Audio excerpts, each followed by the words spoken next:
প্রিয় শিক্ষার্থী বন্ধুরা, আশা করি সবাই ভালো আছেন, সুস্থ আছেন এবং নিরাপদে আছেন। আমরা আজকে শুরু করব আমার এই নোটের ল 07, অর্থাৎ 7 নম্বর আইন, অর্থাৎ সর্বশেষ আইন।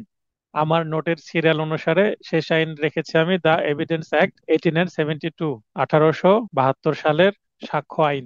আমরা পড়ছি আইন, আদালত, বার, এমসিকিউ, ফাউন্ডেশন নোট। তাহলে 7 নম্বর আইনে সাক্ষ্য আইন আমরা পড়বো আজকে। প্রথমে আছে সিলেবাস, আপনারা সিলেবাসটা দেখে নেবেন। এখান থেকেই কিন্তু 15 নম্বরের প্রশ্ন আসে, অর্থাৎ সাক্ষ্য আইন থেকে প্রশ্ন আসে মোট 15টি। এটা না ছোট না বড়, মাঝারি ধরনের আইন, এই কারণে 10টিও না, 5টিও না, 15টি প্রশ্ন আসে এখান থেকে। এখানে সাক্ষ্য আইনের কোন ধারাগুলোর অবস্থান কোথায়, কত নম্বর পেজে, সেটা দেওয়া আছে। অর্থাৎ আপনারা জানেন যে এই নোটে প্রতিটা আইনের জন্য আলাদা আলাদা সূচিপত্র আছে, আবার প্রথমে একটা মেন সূচিপত্র আছে। পার্ট একে প্রথমেই যথারীতি প্রাথমিক বিষয়সমূহ আইন সম্পর্কে কিছুটা জেনে নিই। তার আগে এই আইন থেকে বিগত বার কাউন্সিল পরীক্ষার প্রশ্নগুলো কেমন ছিল সেটা দেখে নিই। আমরা সর্বশেষ 20, 22, 23 এবং 25, এই 4টি সাল একটু যদি লক্ষ্য করি, তাহলে দেখবেন যে এখানে 20 সালে একটি প্রশ্ন বেশি এসেছিল, অর্থাৎ 16টি প্রশ্ন এসেছিল। কিন্তু বিগত 3টি পরীক্ষায় 22, 23 এবং 25, 20টি, সরি, 15টি প্রশ্নের 15টি করে এসেছে। তার আগে কিন্তু কম বেশি করে এসেছে। তো দেখেন এখানে 15টি করে এসেছে। আর এখানে আমরা যদি সর্বশেষটা লক্ষ্য করি, তো বেশ কিছু কিন্তু নতুন সেকশন থেকে প্রশ্ন আসছে। যেমন ধারা 6, এখানে স্টার যেগুলো দেওয়া আছে, স্টার মানে নতুন নতুন ধারা, এখান থেকে ইতিপূর্বে কখনো প্রশ্ন আসেনি, একেবারে ফ্রেশ। আর ধারা 14, ধারা 44, তারপরে ধারা 47, ধারা 54, এগুলো সবই দেখেন টানা বেশ কয়েকটি ধারা নতুন প্রশ্ন। তারপরে 60, ইতিপূর্বে 60 থেকে প্রশ্ন এসেছে, এবারও এসেছে। এখান থেকে প্রশ্ন রিপিট হয়েছে, যেমন দেখেন এখানে 60 থেকে প্রশ্ন আসছে, এখানে 60 থেকে প্রশ্ন আসছে, এর আগে এখানে আসছে। অর্থাৎ এটা খুবই গুরুত্বপূর্ণ এবং রিপিটেড সেকশন, বারবার এখান থেকে প্রশ্ন আসছে ধারা 60 থেকে। তারপরে ধারা 65, ধারা 65 যেটা, সেখান থেকে প্রশ্ন এসেছে। ইতিপূর্ব ধারা 65 থেকে প্রশ্ন আসছে, যেমন এখানে দেখেন আসছে। আপনারা একটু লক্ষ্য করলে বুঝতে পারবেন। তারপর 74 ও 75, 74 এবং 75 খুবই রিলেটেড ধারা, একটা পড়লে আরেকটা অটোমেটিক পড়তেই হবে। 74 ধারায় দেওয়া আছে হচ্ছে সরকারি দলিল কোনগুলো, এবং 75 ধারায় যেগুলো বেসরকারি দলিল, পাবলিক অ্যান্ড প্রাইভেট ডকুমেন্ট। তো একটা পড়লে আরেকটা পড়তেই হবে, অর্থাৎ প্রশ্ন আসলে দুইটা সেকশনকে আপনাকে প্রশ্ন করতে হবে, দুইটা সেকশন পড়ে প্রশ্ন উত্তর করতে হবে। আচ্ছা, 90, এটা গুরুত্বপূর্ণ ধারা, বারবার প্রশ্ন আসে এখান থেকে। 106, এখান থেকে বারবার প্রশ্ন আসে। 110 থেকে কখনো প্রশ্ন আসেনি, এবার নতুন আসছে। 114 বারবার প্রশ্ন আসে। 134 থেকে বারবার প্রশ্ন আসে। ভাই, আপনি নয়েজ নেই বলে যদি কাশি দেন তাহলে তো রেকর্ড হয়ে যাচ্ছে কাশিটা। যখন কাশি দিবেন একটু মাইক্রোফোনটা দূরে নিবেন, অথবা নিজেকে মিউট করে কাশি দিবেন, ঠিক আছে? যেমন দেখবেন আমার অনেক সময় কাশি আসে, আমি নিজেকে মিউট করে দিই। তারপরে 154 থেকে ইতিপূর্বে প্রশ্ন এসেছে, যেমন এখানে দেখেন এর আগে 154 থেকে প্রশ্ন আসছে, এবং সর্বশেষ 165 থেকে প্রশ্ন আসছে। এই ইতিপূর্বেও দেখেন এখানে 165 থেকে প্রশ্ন এসেছিল, এখানে 165 থেকে প্রশ্ন এসেছিল। তো আমরা যদি দেখি, পরিচিত অংশ থেকে কোনো প্রশ্ন এবার আসেনি। 15টি প্রশ্ন 15টি নতুন পুরাতন ধারা থেকে আসছে। 15টি প্রশ্নের মধ্যে 6টি ধারা নতুন এবং বাকি 9টি ধারা পুরাতন। 6টি ধারা নতুন কোনগুলো? 2025 সালের 6, 14, 44, 47, 54 এবং 110, একটু আগে যেগুলো আমরা স্টার চিহ্নিত ধারাগুলো দেখলাম, সেগুলোই। আর এবং পুনরাবৃত্তি ধারা, যেগুলো বারবার আমরা এই বিগত সকল বার কাউন্সিলের যে 8টা প্রশ্ন আমরা বিশ্লেষণ করলাম, এই 8টা প্রশ্ন বিশ্লেষণ করে যদি দেখতে পাই, তাহলে এই ধারাগুলো রিপিটেড সেকশন, মানে এখান থেকে বারবার প্রশ্ন আসে। তার মানে এগুলো পড়ায় আমাদের জন্য কি খুবই গুরুত্বপূর্ণ, এগুলো মিস করা যাবে না, বারবার পড়তে হবে এই ধারাগুলো। আর বাস্তবে প্রয়োগযোগ্য ধারাসমূহ মানে বাস্তবে মামলা পরিচালনার ক্ষেত্রে সাক্ষ্য আইনটা হচ্ছে, আমরা সিভিল ক্রিমিনাল দুইটাই দেখলাম, ফৌজদারি কার্যবিধি দেখলাম কিছু এর আগেই। আজকে ফৌজদারি কার্যবিধির সেকেন্ড পরীক্ষাটা দিলেন। তারপরে আমরা শেষ করলাম সবে মাত্র, আমরা এর আগে দেওয়ানি কার্যবিধি শেষ করেছি। তো কার্যবিধি পড়েছি, তেমন আমরা পেনাল কোড পড়েছি, এসআর অ্যাক্ট পড়েছি। তো আমরা সিভিল ক্রিমিনাল মামলা কোন কোন ধারায় হয় এবং কিভাবে মামলা পরিচালিত হয় সেই সম্পর্কে জেনেছি। কিন্তু সাক্ষ্য আইনের কাজ কি, কোনটা আদালতে সাক্ষ্য হিসেবে দেওয়া যাবে, কোনটা দেওয়া যাবে না, এবং সাক্ষ্য কিভাবে দিতে হবে, কোন পক্ষ আগে সাক্ষী দিবে, কোন পক্ষ পরে সাক্ষী দিবে, এগুলো সম্পর্কে ডিটেলস এবং স্বচ্ছ ধারণা দেওয়া আছে। তো এটাই হচ্ছে সাক্ষ্য আইন, যেটা সিভিল ক্রিমিনাল উভয় মামলার ক্ষেত্রেই কাজে লাগবে। তো যে সেকশনগুলো আমাদের বেশি গুরুত্বপূর্ণ সেটা এখানে সবগুলোই দেওয়া আছে, আপনারা দেখে নেবেন। এই সেকশনগুলো বাস্তবে প্রয়োগ আছে, এবং এর বাইরে যে সেকশনগুলো এগুলো খুব একটা প্রয়োজন নেই। তাই আমি এগুলো আমার নোটেও রাখিনি, আমার সিলেবাসেও রাখিনি। তাহলে পরিচিত অংশ হতে কম প্রশ্ন হয়, আমরা দেখতে পাচ্ছি। পরিচিতি অংশ বলতে এর আগে একটি মাত্র প্রশ্ন এসেছিল গত 23 সালে পরিচিত অংশ থেকে। পরিচিত অংশ কি আমরা আমরা একটু পরে জানতে পারবো। গুরুত্বপূর্ণ ধারাসমূহ হতে বারবার কিন্তু প্রশ্ন পুনরাবৃত্তি ঘটছে, তবে নতুন ধারাও মানে নতুন ধারা হতেও প্রশ্ন চলে আসতে পারে। যেমন 25 সালে চলে এসেছে 6টি ধারা থেকে। সুতরাং নতুন কিছু ধারাও আমাদের পড়তে হবে, যেটা আমি বাস্তবসম্মত ধারার মধ্যে রেখেছি। এবং এই সবকিছু মিলেই বিগত বছরের প্রশ্ন বিশ্লেষণ করে আপনাদের জন্য একটা সাজেশন তৈরি করেছি আইনের জন্য, যেটা একটা লং সাজেশন। এখানে সবকিছু দেওয়া আছে, পরিচিতি অংশ থেকে ইতিহাস, উদ্দেশ্য, পরিধি, গুরুত্বপূর্ণ তথ্যাবলী, প্রয়োগ ক্ষেত্র, সর্বশেষ সংশোধনী প্রভৃতি আমাদের জানতে হবে। কোথায় থেকে জানবো, আমার নোটেই সুন্দর করে দেওয়া আছে, 1-2 পেজের মধ্যেই। অতএব আপনাদের রিসার্চ করে ইতিহাস, উদ্দেশ্য খুঁজে বের করার দরকার নাই, কোনো গাইড পড়ারও দরকার নেই। আমার এই নোট থেকেই 2 পেজ পড়লেই হয়ে যাবে। আমি রিসার্চ করে আপনাদেরকে দিয়ে দিয়েছি। তো এগুলো খুঁজে বের করতে আপনাদের 2 দিন চলে যাবে, দরকার নেই, আমার নোটে আছে, নোট থেকে পড়ে নিলে হবে। এবং ধারা যেগুলো পড়তে হবে এখানে, 1 স্টার যেগুলো দেওয়া আছে অন্তত একবার পড়বেন মনোযোগ সহকারে। আর যেগুলো 2 স্টার দেওয়া আছে সেগুলো অন্তত 2বার পড়বেন মনোযোগ সহকারে। এবং যেগুলো 3 স্টার দেওয়া আছে সেগুলো 3 বা তার বেশি বার পড়বেন, বারবার পড়বেন, মানে এগুলো একেবারে বুঝে মুখস্থ করে ফেলবেন। আগে পড়বেন, তারপর বোঝার চেষ্টা করবেন, বুঝতে না পারলে আমার ভিডিও দেখবেন, আমাকে দেখবেন আমি কি বলছি ভিডিওতে, এবং আমার নোট লক্ষ্য করবেন। তারপরে সেটা বোঝার চেষ্টা করবেন। তারপরও বুঝতে না পারলে আমার হোয়াটসঅ্যাপে মেসেজ করে দিবেন যে এই জায়গায় বুঝলাম না স্যার, একটু বুঝিয়ে দেন। আমি কল ব্যাক করে, হোয়াটসঅ্যাপে কল ব্যাক করে বুঝিয়ে দেবো। অতএব আমার স্টুডেন্টরা কোনো কিছু না বুঝে মুখস্থ করবে না। তাহলে যেগুলো 3 স্টার সেগুলো বুঝে বুঝে মুখস্থ করে ফেলতে হবে, বারবার পড়লে এমনি মুখস্থ হয়ে যাবে। না বুঝে কোনো কিছু মুখস্থ করা যাবে না। তাহলে টোটাল 167টা কিন্তু সেকশন আছে এই আইনে। আমি মোট 121টি ধারা এখান থেকে সাজেশনে রেখেছি। তো এটা অনেকের জন্য বড় হয়ে যাবে। তাহলে আমি যেটা বলছি, পরীক্ষার 1 মাস পূর্বে শর্ট সাজেশন দেওয়া হবে। প্রতিটা আইনের নিচে আমি এই কথাটা বোল্ড করে লিখে দিয়েছি। খুব গুরুত্বপূর্ণ বিষয়, যে অনেকেই শর্ট সাজেশন চাইবেন বারবার, স্যার একটু কমিয়ে দেন কমিয়ে দেন। তো তাদের জন্য মেসেজ, যে পরীক্ষার 1 মাস পূর্বে ফাইনাল টাচ বলে একটা নোট দেওয়া হবে, এবং সেখানে একটা শর্ট সাজেশন থাকবেই। তো শর্ট সাজেশনের আগে এই পুরো নোটটা আপনাদেরকে শেষ করতে হবে, কারণ শর্ট সাজেশন মানে একটু রিস্ক হয়ে যায়। যদি শর্ট সাজেশন থেকে কমন পেয়ে যান তো ভালো, কমন না পেলে তখন এই নোটটাই আপনাকে পাশ করাবে, এই নোটে আপনাকে রক্ষা করবে। পরিচিতি অংশ, আমরা এর আগে যেটা দেখলাম পরিচিতি অংশ থেকে কি কি পড়তে হবে, তো এই পরিচিতি অংশটা এবার শুরু হলো, এখান থেকে একটু পড়ে নিবেন কষ্ট করে। সর্বপ্রথম ভারতীয় উপমহাদেশের জন্য এই আইনটা কখন তৈরি হয়, যখন ভারত, পাকিস্তান, বাংলাদেশ একটা দেশ হিসেবে ছিল তখন তৈরি হয়। তাই এটাকে ইন্ডিয়ান সাবকন্টিনেন্ট বলে। এবং ব্রিটিশরা যখন শাসন করছিল ভারত বা ভারতীয় উপমহাদেশ, তখন কিন্তু তারা এই আইনটা তৈরি করে ভারতীয় উপমহাদেশের আইন আদালতে প্রয়োগের জন্য।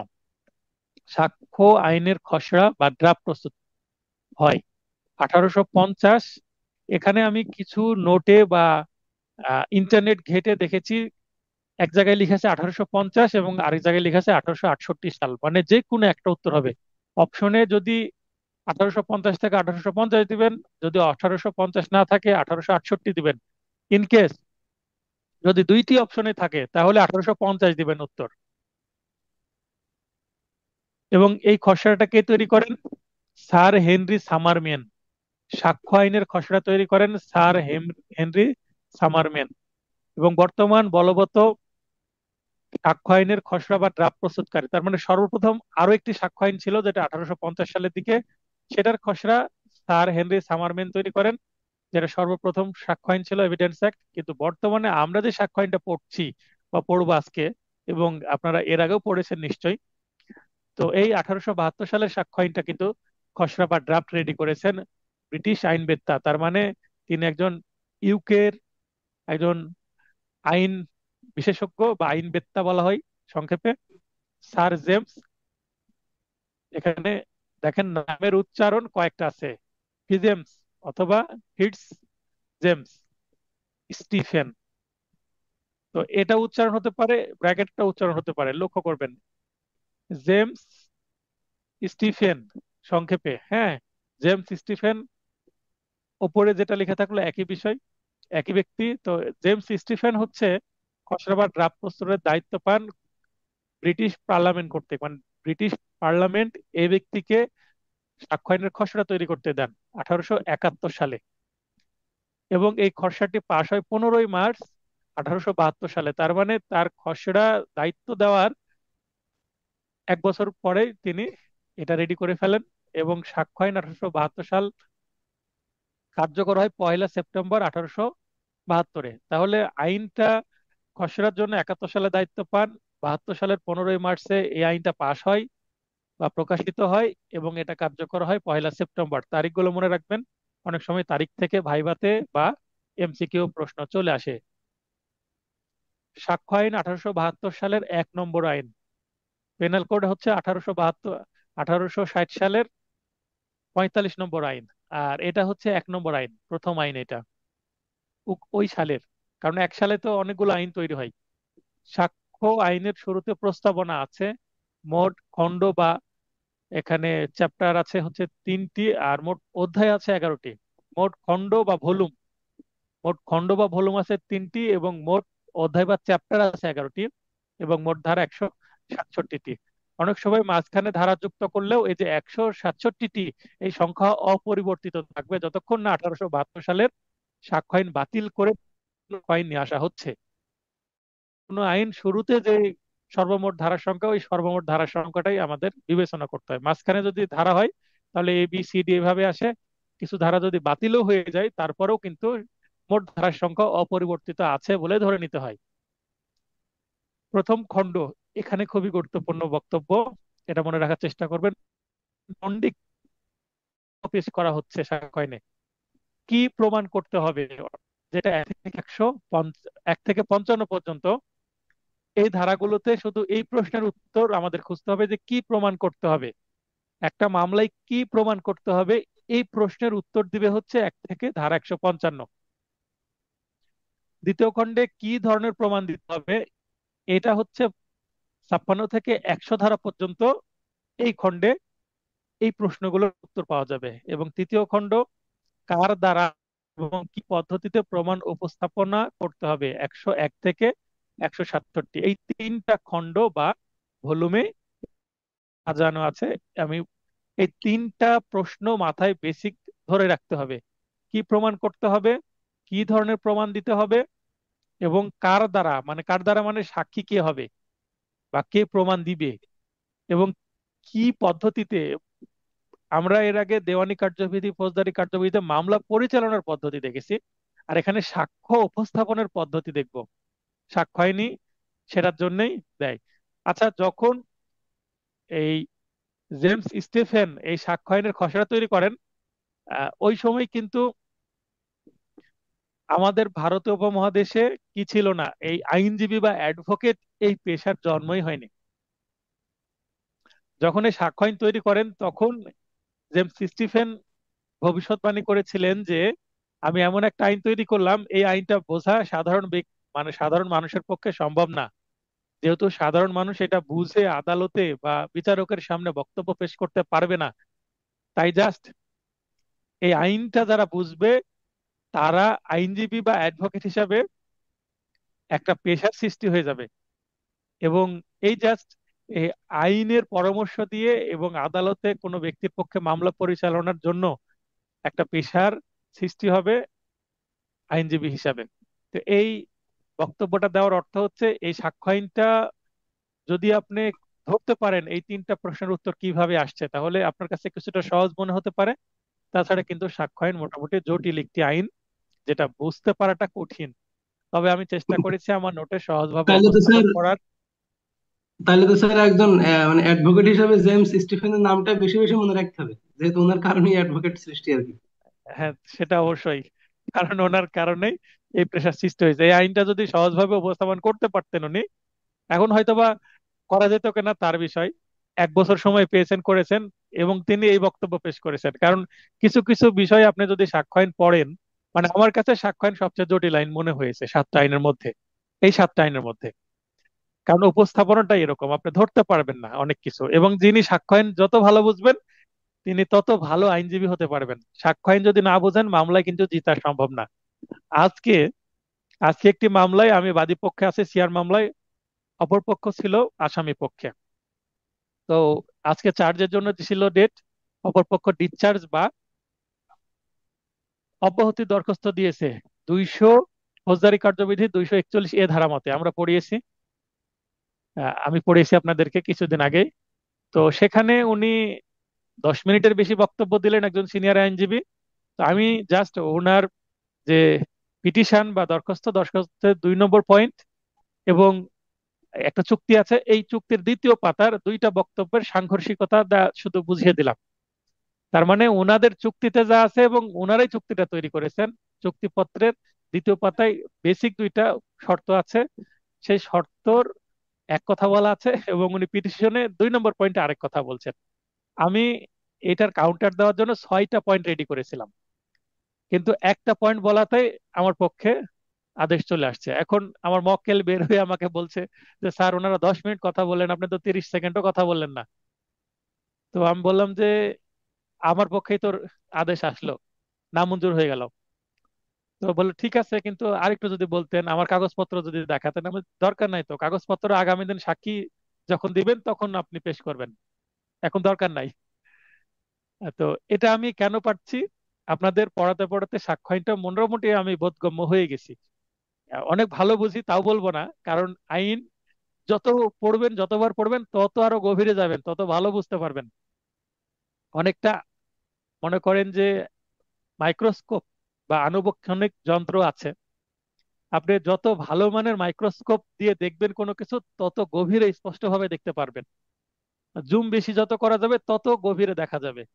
তো ধীরে ধীরে এই যে জুম করার ক্ষমতা বাড়ছে, এবং আইনের গভীরতাটা আরো ফিল করতে পারছি, তাই বুঝতে পারছি। তবে হ্যাঁ, আপনি একটা মামলা রিসিভ করার পর প্রস্তুতি না নিয়ে কোর্টে গেলে কিন্তু ভালো হিয়ারিং করতে পারবেন না, এবং বেশি বকা লাগবে, বেশি কথা বলা লাগবে। তো আমি মোটামুটি প্রস্তুতি নিয়ে যাওয়ার চেষ্টা করি, এবং আপনাদের পড়ানোর জন্য কিছু কিছু বিষয় অটোমেটিক চলেও আসে। কোন জায়গাটা দেখে যেতে হবে, কোন আইনে কি আছে। যেমন আজকে 70 DL 303 পেজের একটা ডিসিশন নিয়ে গেছিলাম, যে আসামি পক্ষের যে কাগজপত্র সেটা বিবেচনায় নেওয়া হয় না ডিসচার্জের পিটিশনের সময়। তারা যদি কোনো ডকুমেন্ট দিয়ে আদালতকে বোঝানোর চেষ্টা করতো, অলরেডি একটা ডকুমেন্ট সাবমিট করেছিল, তো আমি এই ডিএলআর এর ডিসিশন দেখাই দিতাম যে তাদের দেওয়া কাগজপত্র কাজে আসবে না, তারা প্রয়োজনে সাফাই সাক্ষীর সময় দিতে পারে। তো এই কথা কেন বলছি, যে ডিপলি বুঝতে হবে আইনটা, তাহলে ভালো আইনজীবী হতে পারবেন, বাদী পক্ষ হোক বা আসামি পক্ষ হোক। ডিফেন্স লয়ার হন আর প্রসিকিউশন লয়ার হন, আপনি ভালো করতে পারবেন। তো দেখা যাক আমি কতটা আপনাদের সাক্ষ্য আইনটা বুঝিয়ে দিতে পারি। সাক্ষ্য আইন 1872 একটি পদ্ধতিগত আইন বা প্রসিডিউরাল ল বা অ্যাডজেক্টিভ ল। যেটাই পদ্ধতিগত আইন, সেটারই ইংরেজি দুইটা নাম আছে, প্রসিডিউরাল, অ্যাডজেক্টিভ। মনে রাখবেন। সাক্ষ্য আইন প্রযোজ্য কি কি ক্ষেত্রে প্রযোজ্য? সকল আদালত, বিচারালয়, বিচারিক কার্যক্রমে প্রযোজ্য সাক্ষ্য আইন। কোর্ট মার্শালে, যেটা 1911 সালের 11 নং আইন দ্বারা গঠিত, এখানেও কিন্তু সাক্ষ্য আইন প্রযোজ্য, মানে কোর্ট মার্শালেও সাক্ষ্য আইন প্রযোজ্য। কোর্ট মার্শালটা কি? আর্মি, নেভি, এয়ারফোর্স, তাদের যদি অভ্যন্তরীণ কোনো ঝামেলা হয়, তো তাদের বিচার হয় হচ্ছে নিজেদের মধ্যে একটা ক্লোজ কোর্টে, তারা একটা মিটিং এর মতো বসে গোল টেবিলের মতো করে, অথবা কোর্ট স্টাইলে হতে পারে, সেখানে বিচার হয়। সেটাই কোর্ট মার্শাল বলা হয়, যেটা সাধারণ পাবলিকের প্রবেশ সেখানে নিষেধ। চিটাগাং হিল ট্র্যাক্স রেজুলেশন, অর্থাৎ চট্টগ্রামের যে তিনটা পাহাড়ি অঞ্চল আছে সেখানকার জন্য কিন্তু কিছু আপনার আইন আছে। তো তার মধ্যে এটা স্যার, একটি 1900 সালের। বলেন। স্যার এখানে প্রাসঙ্গিক একটা প্রশ্ন স্যার, এই ট্রাইব্যুনাল কি এখতিয়ারের দিক থেকে কোর্ট মার্শালের চেয়ে বড় স্যার? বিশ্বের যে এখন ট্রাইব্যুনাল গুলো যখন চলছে, মনে করেন এখন যেটা হ্যাঁ, হচ্ছে আর কি, এই যে আর্মি অফিসারদের যে বিচারিক কার্যক্রম শুরু হ্যাঁ, হয়েছে, হ্যাঁ, এই এটা ট্রাইব্যুনাল কি কোর্ট মার্শাল? এটা তুলনা করার বিষয় না। আচ্ছা এটা আচ্ছা তুলনা আচ্ছা। করাই যায় না। তুলনা করাই যায় না এখন। ট্রাইব্যুনাল বলতে ইন্টারন্যাশনাল ট্রাইব্যুনালও আছে, ন্যাশনাল ট্রাইব্যুনালও আছে, এবং জেলা পর্যায়ে যে ট্রাইব্যুনাল গুলো আছে তার মধ্যে মাদকদ্রব্য জন্য স্পেশাল কিছু ট্রাইব্যুনাল আছে, তারপরে নারী শিশু ট্রাইব্যুনাল আছে, সাইবার ট্রাইব্যুনাল আছে। তো কোন ট্রাইব্যুনালের কথা আপনি বলছেন সেটা ডিপেন্ড করছে। তবে এক কোর্টের সাথে আরেক কোর্টের তুলনা করা যাবে না, কারণ সকল ট্রাইব্যুনালই জেলা জজ ও দায়রা জজ আদালতের সমতুল্য বিচারকের পাওয়ার। ঠিক আছে। আচ্ছা, আর ওখানে ওই আপনি আপনার যেটা এই এই সাক্ষ্য আইনে ব্যবহার হবে এই আর কি। হুম, আর কোর্ট মার্শাল কোন পর্যায়ের বিচারক দিয়ে কোর্ট মার্শাল তৈরি হচ্ছে সেটা ডিপেন্ড করছে। অর্থাৎ এখানে তুলনা করার মানে কম্প্যারিজনের কোনো সুযোগই নেই। সেটা সম্পূর্ণ ভিন্ন আচ্ছা। জিনিস। জি স্যার। তো এই যে হিল ট্র্যাক্স যে রেজুলেশন 1900 সালের, এর ক্ষেত্রেও অর্থাৎ চট্টগ্রাম পার্বত্য জেলাসমূহের জন্য যে আইন, এই আইনের ক্ষেত্রেও সাক্ষ্য আইন প্রযোজ্য। তাহলে সাক্ষ্য আইন প্রযোজ্য কয়টি ক্ষেত্রে আমরা দেখলাম? তিনটি ক্ষেত্রে। জি। এখন আমরা দেখবো তিন। সাক্ষ্য আইন প্রযোজ্য নয় কয়টি ক্ষেত্রে। সাক্ষ্য আইন প্রযোজ্য নয়, এক নম্বর এফিডেভিট, হলফনামা, শপথনামা বা শপথ গ্রহণ পূর্বক ঘোষণা, যদি কোনো কিছু এফিডেভিট দেওয়া হয় তাহলে এফিডেভিট হচ্ছে বিয়োন্ড এভিডেন্স অ্যাক্ট। তার মানে কোনো কিছু যদি এফিডেভিট করা হয়, এফিডেভিট করলে সেটা সাক্ষ্য আইন এফিডেভিটের ক্ষেত্রে প্রযোজ্য হবে না। অর্থাৎ এটা অনেকটা সাক্ষ্য আইনের প্রসিডিউরের বাইরে। তারপর কোনো সালিসি কার্যক্রমে মানে কোনো জায়গায় যদি বিচার হয়, বিচারের সময় সাক্ষ্য আইনের প্রযোজ্য হবে না। বিচার আলাদা একটা বিষয়। বিচার অনেক সময় জোর করে চাপিয়ে দেওয়া হয় সিদ্ধান্ত। সেনাবাহিনী আইন 1952 দ্বারা গঠিত সামরিক আদালতে অর্থাৎ কোর্ট মার্শাল দেখেন 1911 সালে যেটা গঠিত হয়েছে, সেই কোর্ট মার্শালে কিন্তু সাক্ষ্য আইন প্রযোজ্য ছিল। কিন্তু পরবর্তীতে বর্তমানে যে কোর্ট মার্শাল 1952 সালের সেনাবাহিনী, তারপরে বিমান বাহিনী আইন 53, নৌবাহিনী অধ্যাদেশ 1961, এই এই যে কোর্ট মার্শাল আছে এগুলোতে আবার সাক্ষ্য আইন প্রযোজ্য না। মানে লেটেস্ট যে কোর্ট মার্শাল সেগুলোতে প্রযোজ্য নাই। কিন্তু আগে 1911 সালে যে কোর্ট মার্শাল ছিল, তার মানে ব্রিটিশ আমলের যে কোর্ট মার্শাল, ওই সময় কিন্তু সাক্ষ্য আইন প্রযোজ্য ছিল। কিন্তু পাকিস্তান আমলের যে কোর্ট মার্শাল আইন হয়েছে সেই সময় এগুলোর ক্ষেত্রে কোর্ট মার্শালে সাক্ষ্য আইন প্রযোজ্য না। তার মানে আলাদা প্রসিডিউরেই সেটা চলবে। উপনিবন্ধক, আমরা উপনিবন্ধক বুঝি না কিন্তু সাব রেজিস্ট্রার ভালোই বুঝি। এবং রাজস্ব অফিসের কার্যক্রমের, রাজস্ব মানে ইনকাম ট্যাক্স বিষয় যেগুলো আছে, রেভিনিউ অফিসার যেটা, এবং আরো রেভিনিউ অফিসার শুধু ইনকাম ট্যাক্স না, আরো আছে। তো তার কার্যালয়েও কিন্তু যদি কোনো কার্যক্রম চলে সাক্ষ্য আইন প্রযোজ্য না। আয়কর কার্যধারার ক্ষেত্রে প্রযোজ্য না। বিভাগীয় অনুসন্ধান বা তদন্তের ক্ষেত্রেও সাক্ষ্য আইন প্রযোজ্য না। একজন ব্যক্তি তদন্ত করতে গিয়ে সাক্ষ্য আইনের প্রসিডিউর ফলো নাও করতে পারে।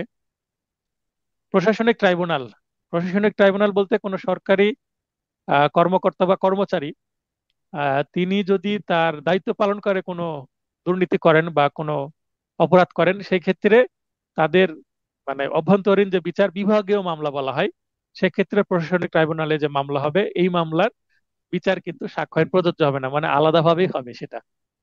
এবং ট্রাইব্যুনাল হচ্ছে বিচারিক কার্যের প্রকৃতির হলেও এখানে এখানে আমাদের যে আদালত যে ট্রাইব্যুনাল আছে, ঠিক আছে, এই ট্রাইব্যুনালে সাক্ষ্য আইন প্রযোজ্য নয় এটা না। এই ট্রাইব্যুনাল বলতে এখানে এই আমাদের আদালতের মতো যে ট্রাইব্যুনাল, এই ট্রাইব্যুনালের কথা বলা হচ্ছে না। এটা স্পেশাল অন্য কোনো ট্রাইব্যুনালের কথা বলা হচ্ছে। তো এগুলো হলো সাক্ষ্য আইন কোন ক্ষেত্রে প্রযোজ্য না এবং কোন ক্ষেত্রে প্রযোজ্য সেটা। এবার আমরা চলে যাই, সাক্ষ্য আইন কি স্বয়ংসম্পূর্ণ আইন? না, সাক্ষ্য আইন স্বয়ংসম্পূর্ণ আইন না, কিন্তু তামাদ আইন কিন্তু স্বয়ংসম্পূর্ণ আইন। সাক্ষ্য আইনের অনেক দুর্বলতা আছে এখনো, যেগুলো আমরা লেটেস্ট সংশোধনীতে কিছুটা দুর্বলতা দূর হয়েছে, এবং আরো কিছু অ্যামেন্ডমেন্ট হলে আরো দুর্বলতা দূর হবে। ধারা 3 অনুসারে সাক্ষ্য প্রধানত তিন প্রকার: মৌখিক, দালিলিক মানে ডকুমেন্টারি, ওরাল ডকুমেন্টারি, ও ফিজিক্যাল বা ফরেনসিক। তিন প্রকার, আগে ছিল দুই প্রকার, এখন ফিজিক্যাল বা ফরেনসিক যুক্ত হয়ে তিন প্রকার হয়ে গেছে। আবার সাক্ষ্য সর্বমোট চার প্রকার।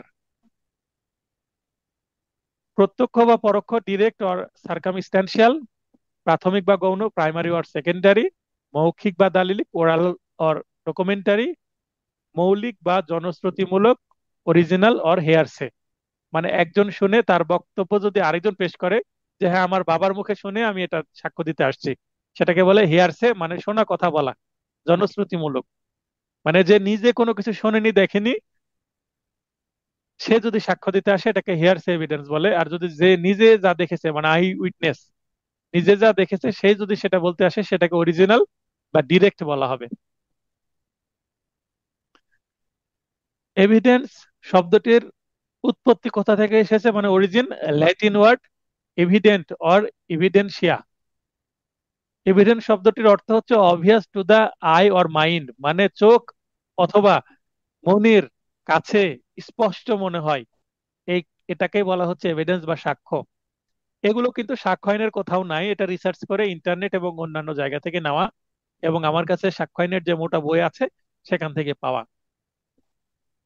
Witness May lie but circumstances do not লাই, অর্থাৎ সাক্ষী মিথ্যা বলতে পারে, কোনো ব্যক্তি মানুষ মিথ্যা মিথ্যা মিথ্যা কথা বলতে পারে আদালতে দাঁড়িয়ে, কিন্তু পারপার্শ্বিক অবস্থা মিথ্যা বলে না। একটা ক্রাইম সিন কি অবস্থায় আছে সেটা কিন্তু মিথ্যা বলবে না, অর্থাৎ পারপার্শ্বিক যে বিষয়গুলো সেগুলো মিথ্যা বলবে না। এক জায়গায় যদি রক্ত পড়ে থাকে তাহলে বুঝতে হবে এখানে কোনো অ্যাক্সিডেন্ট হয়েছে বা কোনো অপরাধের ঘটনা ঘটতে পারে। তার মানে রক্ত এটা একটা আলামত, আলামত কখনো মিথ্যা বলে না, সেটা বলা হচ্ছে। তার মানে সাক্ষ্য আইন দ্বারা বোঝাচ্ছে যে মানুষের মুখের বক্তব্য থেকে যদি আলামত থাকে, আলামতের গুরুত্ব বেশি। একটা মাদক মামলায় বলা হচ্ছে যে এই ব্যক্তি 5 গ্রাম হেরোইন নিয়ে ধরা পড়েছে, তাহলে যখন সাক্ষী হবে ওই 5 গ্রাম হেরোইন কিন্তু আদালতে উপস্থাপন করতে হবে, যে এই সেই হিরোইন, এই সেই আলামত। বা কেউ যদি বলে যে আমাকে চাকু দিয়ে আঘাত করেছে, তাহলে ওই চাকুটা আদালতে আলামত হিসেবে উপস্থিত করতে হবে সাক্ষ্য গ্রহণের সময়, যে এই সেই চাকু বা অস্ত্র যেটা দিয়ে আঘাত করেছে। তার মানে আলামত মিথ্যা হতে পারে না। আলামত না থাকলে কিন্তু মামলা প্রসিকিউশন পক্ষ অনেক সময় ফেল হয়ে যায়, আসামি খালাস পেয়ে যায়। তার মানে আলামতটাই হচ্ছে সার্কামস্ট্যান্সিয়াল এভিডেন্সের মধ্যে পড়ে। প্রিজাম্পশন, প্রিজাম্পশন যেটা আদালত প্রিজুম করে, মানে অনুমান, এটা কিন্তু 3 প্রকার। যেটা মে প্রিজুম, প্রিজুম হচ্ছে ভার্ব, আর প্রিজুমের নাউনই হচ্ছে প্রিজাম্পশন। তো কি কি ক্ষেত্রে আদালত প্রিজুম করতে পারে আমরা দেখব। তো 1 নম্বরে হচ্ছে মে প্রিজুম, যেটা রিবিউটেবল অর্থাৎ খণ্ডনযোগ্য। আদালত যদি কোনো কিছু ধরে নাই বা ধরে নিতে পারে এরকম যদি বিষয় হয়, যেটা দুর্বল প্রিজাম্পশন, এই দুর্বল প্রিজাম্পশনের ক্ষেত্রে এটা রিবিউট করা যাবে, অর্থাৎ এখানে জেরা করে সাক্ষ্য প্রমাণের দ্বারা এটা ভুল প্রমাণ করা যেতে পারে। শ্যাল প্রিজুম, এটাও রিবিউটেবল। শ্যাল প্রিজুম যেখানে আদালত অবশ্যই এটা ধরে নিবে, কিন্তু এটাও খণ্ডনযোগ্য, অর্থাৎ সাক্ষ্য প্রমাণে আদালতকে ভুল প্রমাণ করা যাবে, আদালত যেটা ধরে নিচ্ছেন। এবং 3 নম্বরে হচ্ছে কনক্লুসিভ প্রুফ। কনক্লুসিভ প্রুফ শব্দের মধ্যে প্রিজাম্পশন বা প্রিজুম শব্দটা নেই। এই কারণে অনেকেই মনে করেন মে প্রিজুম শ্যাল প্রিজুম, প্রিজাম্পশন 2 প্রকার, কিন্তু আসলে না। Conclusive proof is also a presumption. তার মানে কনক্লুসিভ প্রুফ প্রুফ কিন্তু এক ধরনের প্রিজাম্পশন। মানে আদালত এমন বিষয় ধরে নেবেন যেটা ইরিবিউটেবল বা অখণ্ডনযোগ্য, যেটা বিষয়ে সাক্ষ্য প্রমাণ দিয়ে মিথ্যা প্রমাণের কোনো সুযোগ নাই, এটা অখণ্ডনযোগ্য। মানে আদালত যেটা ধরে নিল সেটাকে আর সরানো যাবে না।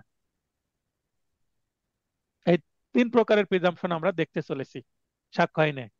প্রিজাম্পশন অফ ফ্যাক্ট, মানে কোনো ঘটনার বিষয়ে যদি আদালত কোনো কিছু ধরে নেয় সেটাকে ন্যাচারাল প্রিজাম্পশন বলা হয়।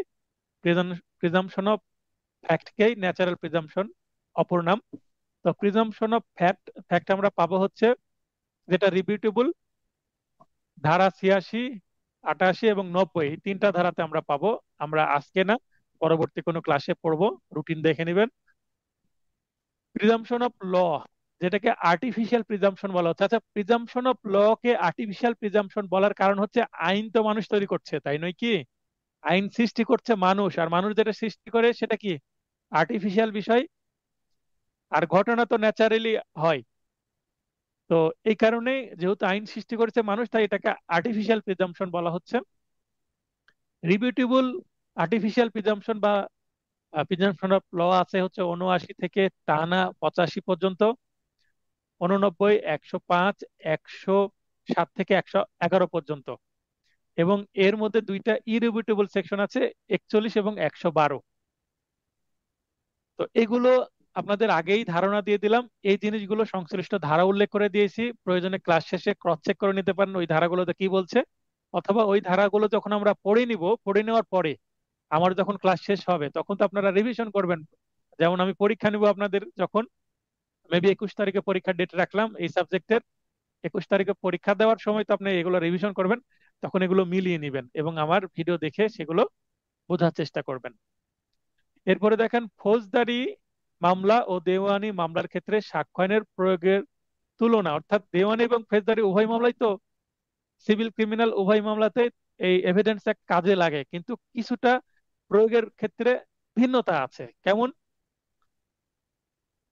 প্রমাণাধিক্য বা সম্ভাব্যতার আধিক্য রায়কে প্রভাবিত করে না এখানে ক্রিমিনাল কেসের ক্ষেত্রে, আর সিভিল কেসের ক্ষেত্রে রায়কে প্রভাবিত করে। অর্থাৎ যদি আমরা বলি প্রমাণ আংশিকভাবে হয়েছে বা পুরোপুরি হয়নি, সেক্ষেত্রেও সিভিল মামলায় সিদ্ধান্ত আসতে পারে বাদীর পক্ষে।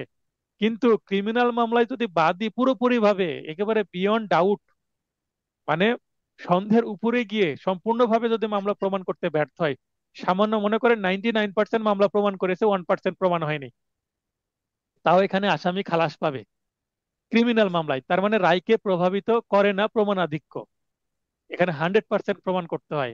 আর সিভিল মামলার ক্ষেত্রে কম বেশি হলেও রায়কে প্রভাব করতে পারে, যদি 50%ও প্রমাণ করতে পারে তাও রায় প্রভাবিত হবে।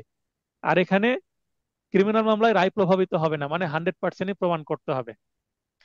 বেনিফিট অফ ডাউট নীতি প্রয়োগ, অর্থাৎ আসামির পক্ষে আসামির সুবিধা পাবে। অর্থাৎ কোনো মামলায় প্রমাণের ক্ষেত্রে যদি বেনিফিট অফ ডাউটের বিষয় তৈরি হয়, বেনিফিট অফ ডাউটটা কি? বেনিফিট মানে সুবিধা, মানে সন্দেহের সুবিধা কে পাবে? আসামি পাবে ক্রিমিনাল মামলায়, অর্থাৎ প্রয়োগ আছে। আর সিভিল মামলায় বেনিফিট অফ ডাউটের কোনো কি নাই, স্থান নাই বা ধারণাই নাই এখানে। মনে করেন একটা সন্দেহ তৈরি হচ্ছে যে আসামি অপরাধ করেছে কিনা, মামলা প্রমাণও হলো না আবার মিথ্যা প্রমাণও হলো না, মাঝখানে ঝুলে গেল। তাহলে কি করতে হবে? আসামিকে খালাস দিতে হবে। যদি আসামি নির্দোষ হয় তাহলে একজন নির্দোষ ব্যক্তিকে কি করা যাবে না, সাজা দেওয়া যাবে না। প্রয়োজনে একটা দোষী ব্যক্তি ছাড়া পেয়ে যাক, এটা হচ্ছে সাক্ষ্য আইনের নীতি। বলা হচ্ছে যে প্রয়োজনে একটা দোষী ব্যক্তি ছাড়া পেয়ে যাক, কিন্তু একজন নির্দোষ ব্যক্তিকে সাজা দেওয়া যাবে না। তাই যখন সন্দেহ তৈরি হবে ছেড়ে দেন, দরকার নাই। প্রয়োজনে সে অপরাধী হোক, সে যদি আবার অপরাধ করে প্রয়োজনে তাকে সাজা দেওয়া যাবে, কিন্তু তারপরেও যিনি নিরপরাধ ব্যক্তি তাকে সাজা দেওয়া যাবে না। তাই সন্দেহের সুবিধা আসামি সবসময় পায়। সাক্ষ্য আইনের বিধানসমূহ শিথিলযোগ্য নয়, মানে এটা খুবই স্ট্রিক্ট ক্রিমিনাল মামলার ক্ষেত্রে। সিভিল মামলার ক্ষেত্রে কিছুটা সিভিল মানে শিথিলযোগ্য, মানে ফ্লেক্সিবল। সাক্ষ্য আইনের ধারাসমূহ বিশেষ করে কিছু কিছু ধারা আছে যেগুলো শুধুমাত্র ক্রিমিনাল কেসে কাজে লাগে, যেমন 24 থেকে 30, 32, 53 থেকে 54। এই ধারাগুলো সিভিলের কোনো কাজ নাই, শুধুমাত্র ক্রিমিনালি কাজে লাগে। এবং সিভিলে সিভিলে 17 থেকে 23, 31, 115 থেকে 117, এই সেকশনগুলো specially only for civil suit, অর্থাৎ সিভিল কেসের ক্ষেত্রে বা শুটের ক্ষেত্রে প্রযোজ্য। ক্রিমিনাল কেসে এই সেকশনের মানে প্রয়োগ নাই। এবং অন্যান্য যে সেকশন গুলো থাকলো সেগুলো সেগুলো সিভিল ক্রিমিনাল উভয় মামলার ক্ষেত্রে প্রযোজ্য। জবানবন্দি বা জেরা, জবানবন্দি ও জেরার ক্ষেত্রে আসামির সাক্ষ্য গ্রহণযোগ্য নয়, ধারা 120। অর্থাৎ আসামি হ্যাঁ, তো আমরা আলোচনা করছিলাম যে সাক্ষ্য আইনের প্রয়োগ ক্রিমিনাল এবং সিভিল কেসের ক্ষেত্রে কি কি ভিন্নতা আছে। জবানবন্দি বা জেরা এগুলো গ্রহণের সময় আসামি সাক্ষ্য গ্রহণযোগ্য নয়, অর্থাৎ আসামি যদি নিজে থেকে সাক্ষ্য দিতে না চায় তাহলে আসামি আমি নির্দোষ এটা বলার পরে সে মুখ বন্ধ করে থাকবে, আর কিছু বলার দরকার নেই। অর্থাৎ মামলা যে করবে সেই মামলা প্রমাণ করবে, আসামিকে জেরা চলে না, আসামি সাক্ষ্যদানে বাধ্য নয়। তবে আসামি যদি সাপই সাক্ষ্য নিজ থেকে দেয় তাহলে তাকে জেরা করা যাবে। বিবাদী বা প্রতিবাদীর, বিবাদীর অপর নামে প্রতিবাদী যে সাক্ষ্য সেটা গ্রহণযোগ্য। অর্থাৎ সিভিল মামলায় বাদী বিবাদী উভয় পক্ষ থাকে। যার বিরুদ্ধে মামলা করা হয় তাকে বিবাদী বলা হয় বা ডিফেন্ডেন্ট। তো বিবাদী কিন্তু সাক্ষ্য দিতে হবে। আপনার ক্রিমিনাল মামলায় শুধুমাত্র যারা মামলা করেছে অর্থাৎ প্রসিকিউশন পক্ষ, বাদী পক্ষই কিন্তু সাক্ষ্য দিয়ে মামলা প্রমাণ করার চেষ্টা করে, অর্থাৎ প্রমাণের দায়িত্ব বাদী পক্ষের থাকে। আর সিভিল মামলায় কিন্তু প্রাথমিকভাবে যদিও বাদী পক্ষের প্রমাণের দায়িত্ব থাকে মামলা, কিন্তু বাদী বিবাদী উভয় পক্ষকে কিন্তু মামলা প্রমাণ করতে হয়, এটাই হচ্ছে সাধারণ নিয়ম। বিবাদী বা প্রতিবাদীকে জেরা করা যাবে, অর্থাৎ এখানে সিভিল মামলায় বাদী বিবাদী, বাদীর সাক্ষী বাদী দিবে, আসামি বিবাদী পক্ষের আইনজীবী বাদীকে জেরা করবে। আবার অপর পক্ষের অর্থাৎ বিবাদী পক্ষ সাক্ষী দিবে, বাদী পক্ষের আইনজীবী আবার বিবাদী পক্ষের সাক্ষীকে জেরা করবে। অর্থাৎ ভাইস ভার্সা, দুই উভয় পক্ষের এখানে অধিকার সমান। এবং নিজ নিজ দাবি বা মানে সিভিল মামলায় উভয় পক্ষকে প্রমাণ করতে হয়। একটা মামলায়, সিভিল মামলায় বাদী পক্ষ বলছে যে এই জমিটা আমার, এই জমির মালিক আমি। বিবাদ এসে বলছে যে না, ওই জমিটা বাদীর না বরং আমার। তার মানে লিখিত জবাবে উল্টো কথা বলছে। এখন ওই জমির যে মালিক বাদী, সেটা বাদীকে প্রমাণ করতে হবে। আর অপরপক্ষ বিবাদী পক্ষ যদি দাবি করে যে হ্যাঁ ওই জমির মালিক আমি, তাহলে বিবাদী পক্ষকেও সেটা প্রমাণ করতে হবে যে ওই জমির মালিক আমি। কিন্তু ক্রিমিনাল মামলার ক্ষেত্রে মনে করেন একজনের বিচার হচ্ছে মার্ডার কেসের জন্য, তো যারা মামলা করেছে বাদী পক্ষ, তাদেরকে প্রমাণ করতে হবে যে মিস্টার এক্স এই মামলার আসামি, সে এইভাবে ভিকটিমকে খুন করেছে মার্ডার কেসের ক্ষেত্রে। এবং যদি আসামি কোনো বক্তব্য পেশ না করে, তাহলে এখানে আসামি নিজেকে নির্দোষ দাবি করার পর নির্দোষ প্রমাণ করার দরকার নেই। যেমন সিভিল মামলায় ওই জমিটা আমার এই কথাটা প্রমাণ করার দরকার আছে বিবাদীকেও, কিন্তু ক্রিমিনাল মামলায় আসামিকে প্রমাণ করার দরকার নাই যে এই মামলায় আমি নির্দোষ। শুধুমাত্র দাবি করবে আমি নির্দোষ, বাদী পক্ষ তাকে দোষী প্রমাণ করবে। তার মানে এখানে আসামিকে নিজের মামলা প্রমাণ করতে হয় না। অনুমান বা প্রিজাম্পশন, আসামি সম্পূর্ণ নির্দোষ ধরে বিচার কার্য শুরু হয়। মানে এখানে বাংলাদেশ আইনের যেটা প্রযোজ্য আমাদের ক্ষেত্রে এবং ভারতীয় উপমহাদেশ সব ক্ষেত্রে এটা তাই। সিভিল ল সিস্টেমে যেটা, সিভিল ল সিস্টেম এবং আহ, মানে সরি আমাদের common law system, common law সিস্টেমে যেটা বিষয় যে আসামিকে সম্পূর্ণ নির্দোষ ধরে বিচার কার্য শুরু করতে হয়। কিন্তু কিছু কিছু দেশ আছে যে আসামিকে দোষী ধরে বিচার কার্য শুরু হয়, সেইটা ভিন্ন। সেটা সিভিল ল সিস্টেম, কিন্তু এখানে কমন ল সিস্টেম। এবং এছাড়াও আরো কিছু অন্যান্য আইন আছে, যেমন রোমান ল আছে, আইনের একেবারে ভিন্নতা আছে। এমন অনুমান অনুপস্থিত তো এখানে, আসামি যেহেতু নাই সিভিল মামলায়, তাই এখানে আসামি নির্দোষ না দোষী এটা কিন্তু অনুমান করার সুযোগ নাই। তো এই হচ্ছে বেসিক পার্থক্য। এগুলো কেন আলোচনা করেছি, সাক্ষ্য আইনের প্রয়োগযোগ্যতা কিভাবে কাজ করে সেটা বোঝানোর চেষ্টা করছি, সাক্ষ্য আইন সম্পর্কে একটু অতিরিক্ত তথ্য দেওয়ার চেষ্টা করছি। এটা আপনার এমসিকিউ পরীক্ষায় কাজে লাগবে না, কিন্তু সাক্ষ্য আইন বুঝতে আপনার এই আলোচনাটা জরুরি। এরপরে আমরা দেখে নিব সাক্ষ্য আইনের বিন্যাস বা চেহারাটা কেমন, কোথায় কি আছে। এখানে দেখেন, প্রথমে বলেছিলাম তিনটা খণ্ড, তিনটা খণ্ড, অধ্যায় আছে 11টা, 11টা। প্রথম অধ্যায়ে 1 থেকে 4টা মাত্র ধারা, প্রস্তাবনা, আইনের শিরোনাম মানে আইনের হেডিংটা কি হবে, নামটা কি হবে, কিছু সংজ্ঞা আছে, ব্যাখ্যা আছে এবং অন্যান্য। দ্বিতীয় অধ্যায়ে 5 থেকে 55 বিষয় বা ঘটনার প্রাসঙ্গিকতা, এটাকে এই প্রাসঙ্গিকতা বা রেলিভেন্সি, মানে এই মামলায় এটা রেলিভেন্ট কি রেলিভেন্ট না। মনে করেন আমি যে আপনাদের সাথে কথা বলছি, তো আমি যদি কথা ক্লাস রিলেটেড বলি তার মানে রেলিভেন্ট কথাবার্তা বলছি। আর ক্লাসের বাইরে যে যদি কোনো কথাবার্তা বলি, সেটাকে বলে ইরেলিভেন্ট কথাবার্তা। যেমন আমি একটু আগে, বিরতির আগে আমি পড়াতে শুরু করে বললাম সাক্ষ্য আইন বুঝতে হবে। তো আমি একটা মামলার উদাহরণ দিলাম, আমার আজকের ডিসচার্জের পিটিশন দিয়েছিল আসামি পক্ষ। তো এইটা কিন্তু একটা রেলিভেন্ট বক্তব্য, কারণ এই পড়ানোর সাথে এটা যায়, পড়ানোর বাইরে তো আর গল্প করছে না। এখন যদি আমি ভিন্ন একটা গল্প করি, আমার পরিবারের কোনো সদস্যের কোনো অ্যাচিভমেন্ট নিয়ে যদি কথা বলি, আমার সন্তানদের কিংবা আমার এই এই ধরনের যদি মানে যেটা আপনার কখনো আইনজীবী হিসেবে না, অন্য একটা বক্তব্য, যে মনে করেন যদি আমি একটা কথা বলি যে আমি একটা বই লিখছি, সেটা হচ্ছে উপন্যাসের বই বা কবিতার বই, এই বিষয়টা আপনাদের সাথে যদি আমি একটু আলোচনা করি, আর সেটা হয়তো বা অনেকের শুনতে খারাপ লাগতে পারে, খারাপ আর ভালো লাগতে পারে, যে যে আমার তৈরি একটা বই আসছে মার্কেট, উপন্যাস বা আপনার কবিতার।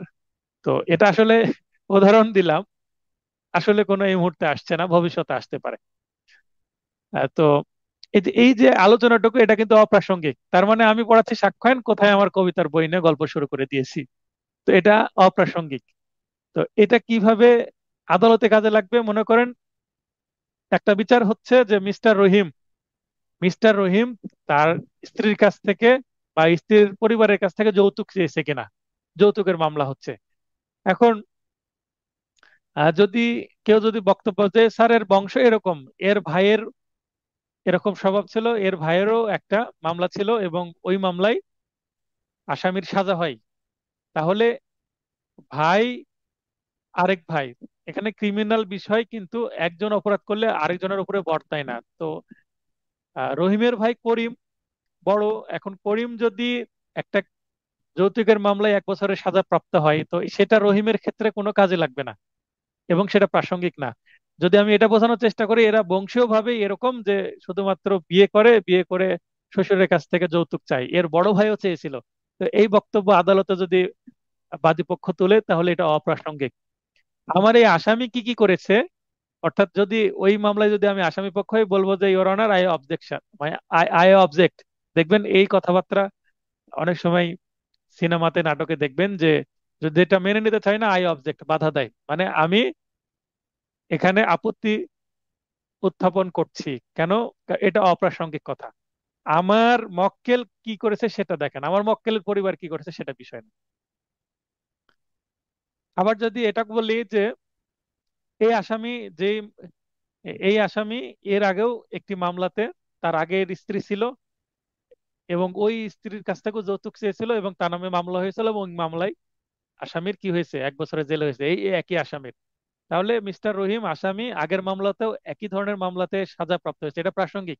তার মানে তার স্বভাবই হচ্ছে যৌতুক চাওয়া, তার পরিবারের স্বভাব কি সেটা ম্যাটার না। তাহলে কোনটা প্রাসঙ্গিক কোনটা প্রাসঙ্গিক না, যেটা প্রাসঙ্গিক সেটা আদালতে কথা বলা যাবে, আর যেটা প্রাসঙ্গিক না সেটা আদালতে কথা বলা যাবে না। তো অ্যাডভোকেট হিসেবে প্রথমত আপনাদের এইটা বুঝতে হবে যে একটা মামলা আদালতে হিয়ারিং এর সময় কোনটা কথা বলা যায় কোনটা বলা যায় না, এই কমন সেন্সটার নামই হচ্ছে প্রাসঙ্গিকতা বা রেলিভেন্সি। তাহলে এই কমন সেন্স তৈরি করতে কিন্তু বছরের পর বছর চলে যায় অনেক আইনজীবীর। বাসেত ভাই লাইনে আসেন। জি স্যার, আসসালামু আলাইকুম। তাহলে মনে করেন যে, ওয়ালাইকুম আসসালাম, ভালো আছেন? জি স্যার, আলহামদুলিল্লাহ ভালো আছি। তাহলে আমি বলছি আদালতে কোন কথা বলা যাবে এই মামলাতে এবং কোন কথা বলা যাবে না, এটাই হচ্ছে প্রাসঙ্গিকতা বা রেলিভেন্স ইংরেজিতে। তার মানে মামলা একটা বিষয় হয়েছে আর আমি অন্য গল্প আদালতে করলে আদালতের মূল্যবান সময় নষ্ট হবে না, আদালত বিরক্ত হবে না, অপর পক্ষের আইনজীবী খেপে যাবে না। জি জি জি, অবশ্যই। তাহলে একটা সাধারণ মানুষ যার অ্যাডভোকেট হিসেবে লাইসেন্স নাই এবং একজন অ্যাডভোকেট যার লাইসেন্স আছে, যে প্র্যাকটিস করে, এবং একজন নতুন আইনজীবী বা নবীন আইনজীবী এবং একজন মোটামুটি প্র্যাকটিস করে 4-5 বছর বা 10 বছর প্র্যাকটিস করে একটু পাকাপোক্ত হয়েছেন, একটু অভিজ্ঞতা সম্পন্ন হয়েছেন, তো তার মধ্যে একটু পার্থক্য কি, এই যে প্রাসঙ্গিকতা আরো ভালো ডিপলি বুঝতে পারা। তো সাক্ষ্য আইন বুঝতে পারার প্রথম সিঁড়ি হচ্ছে প্রাসঙ্গিকতা ভালো করে বুঝতে পারা। তার মানে কি বিষয়ে সাক্ষ্য প্রদান করতে হবে বা কি প্রমাণ করতে হবে, এই জিনিসগুলো ধরতে পারা। তো এটা কমন, মানে বোঝার চেষ্টা করবেন। এই ধরনের আমি কিন্তু এমসিকিউ প্রশ্ন আপনাদেরকে দিব যে কোনটা প্রাসঙ্গিক কোনটা প্রাসঙ্গিক না এই মামলায়। হ্যাঁ, এই ধরনের বেশ কিছু এমসিকিউ প্রশ্ন আছে আমার, আপনাদের ক্লাস টেস্টের জন্য রেডি করা। তৃতীয় অধ্যায় বলা হচ্ছে, এখানে প্রথম খণ্ড শেষ, দ্বিতীয় খণ্ড শুরু হলো। তৃতীয় অধ্যায়ের 56 থেকে 58 মাত্র তিনটা তিনটা সেকশন, 56, 57, 58। প্রাসঙ্গিক বিষয় যখন প্রমাণের প্রয়োজন নেই, অর্থাৎ কিছু কিছু বিষয় আছে যেগুলো প্রমাণের দরকার নেই, আদালত জানেই।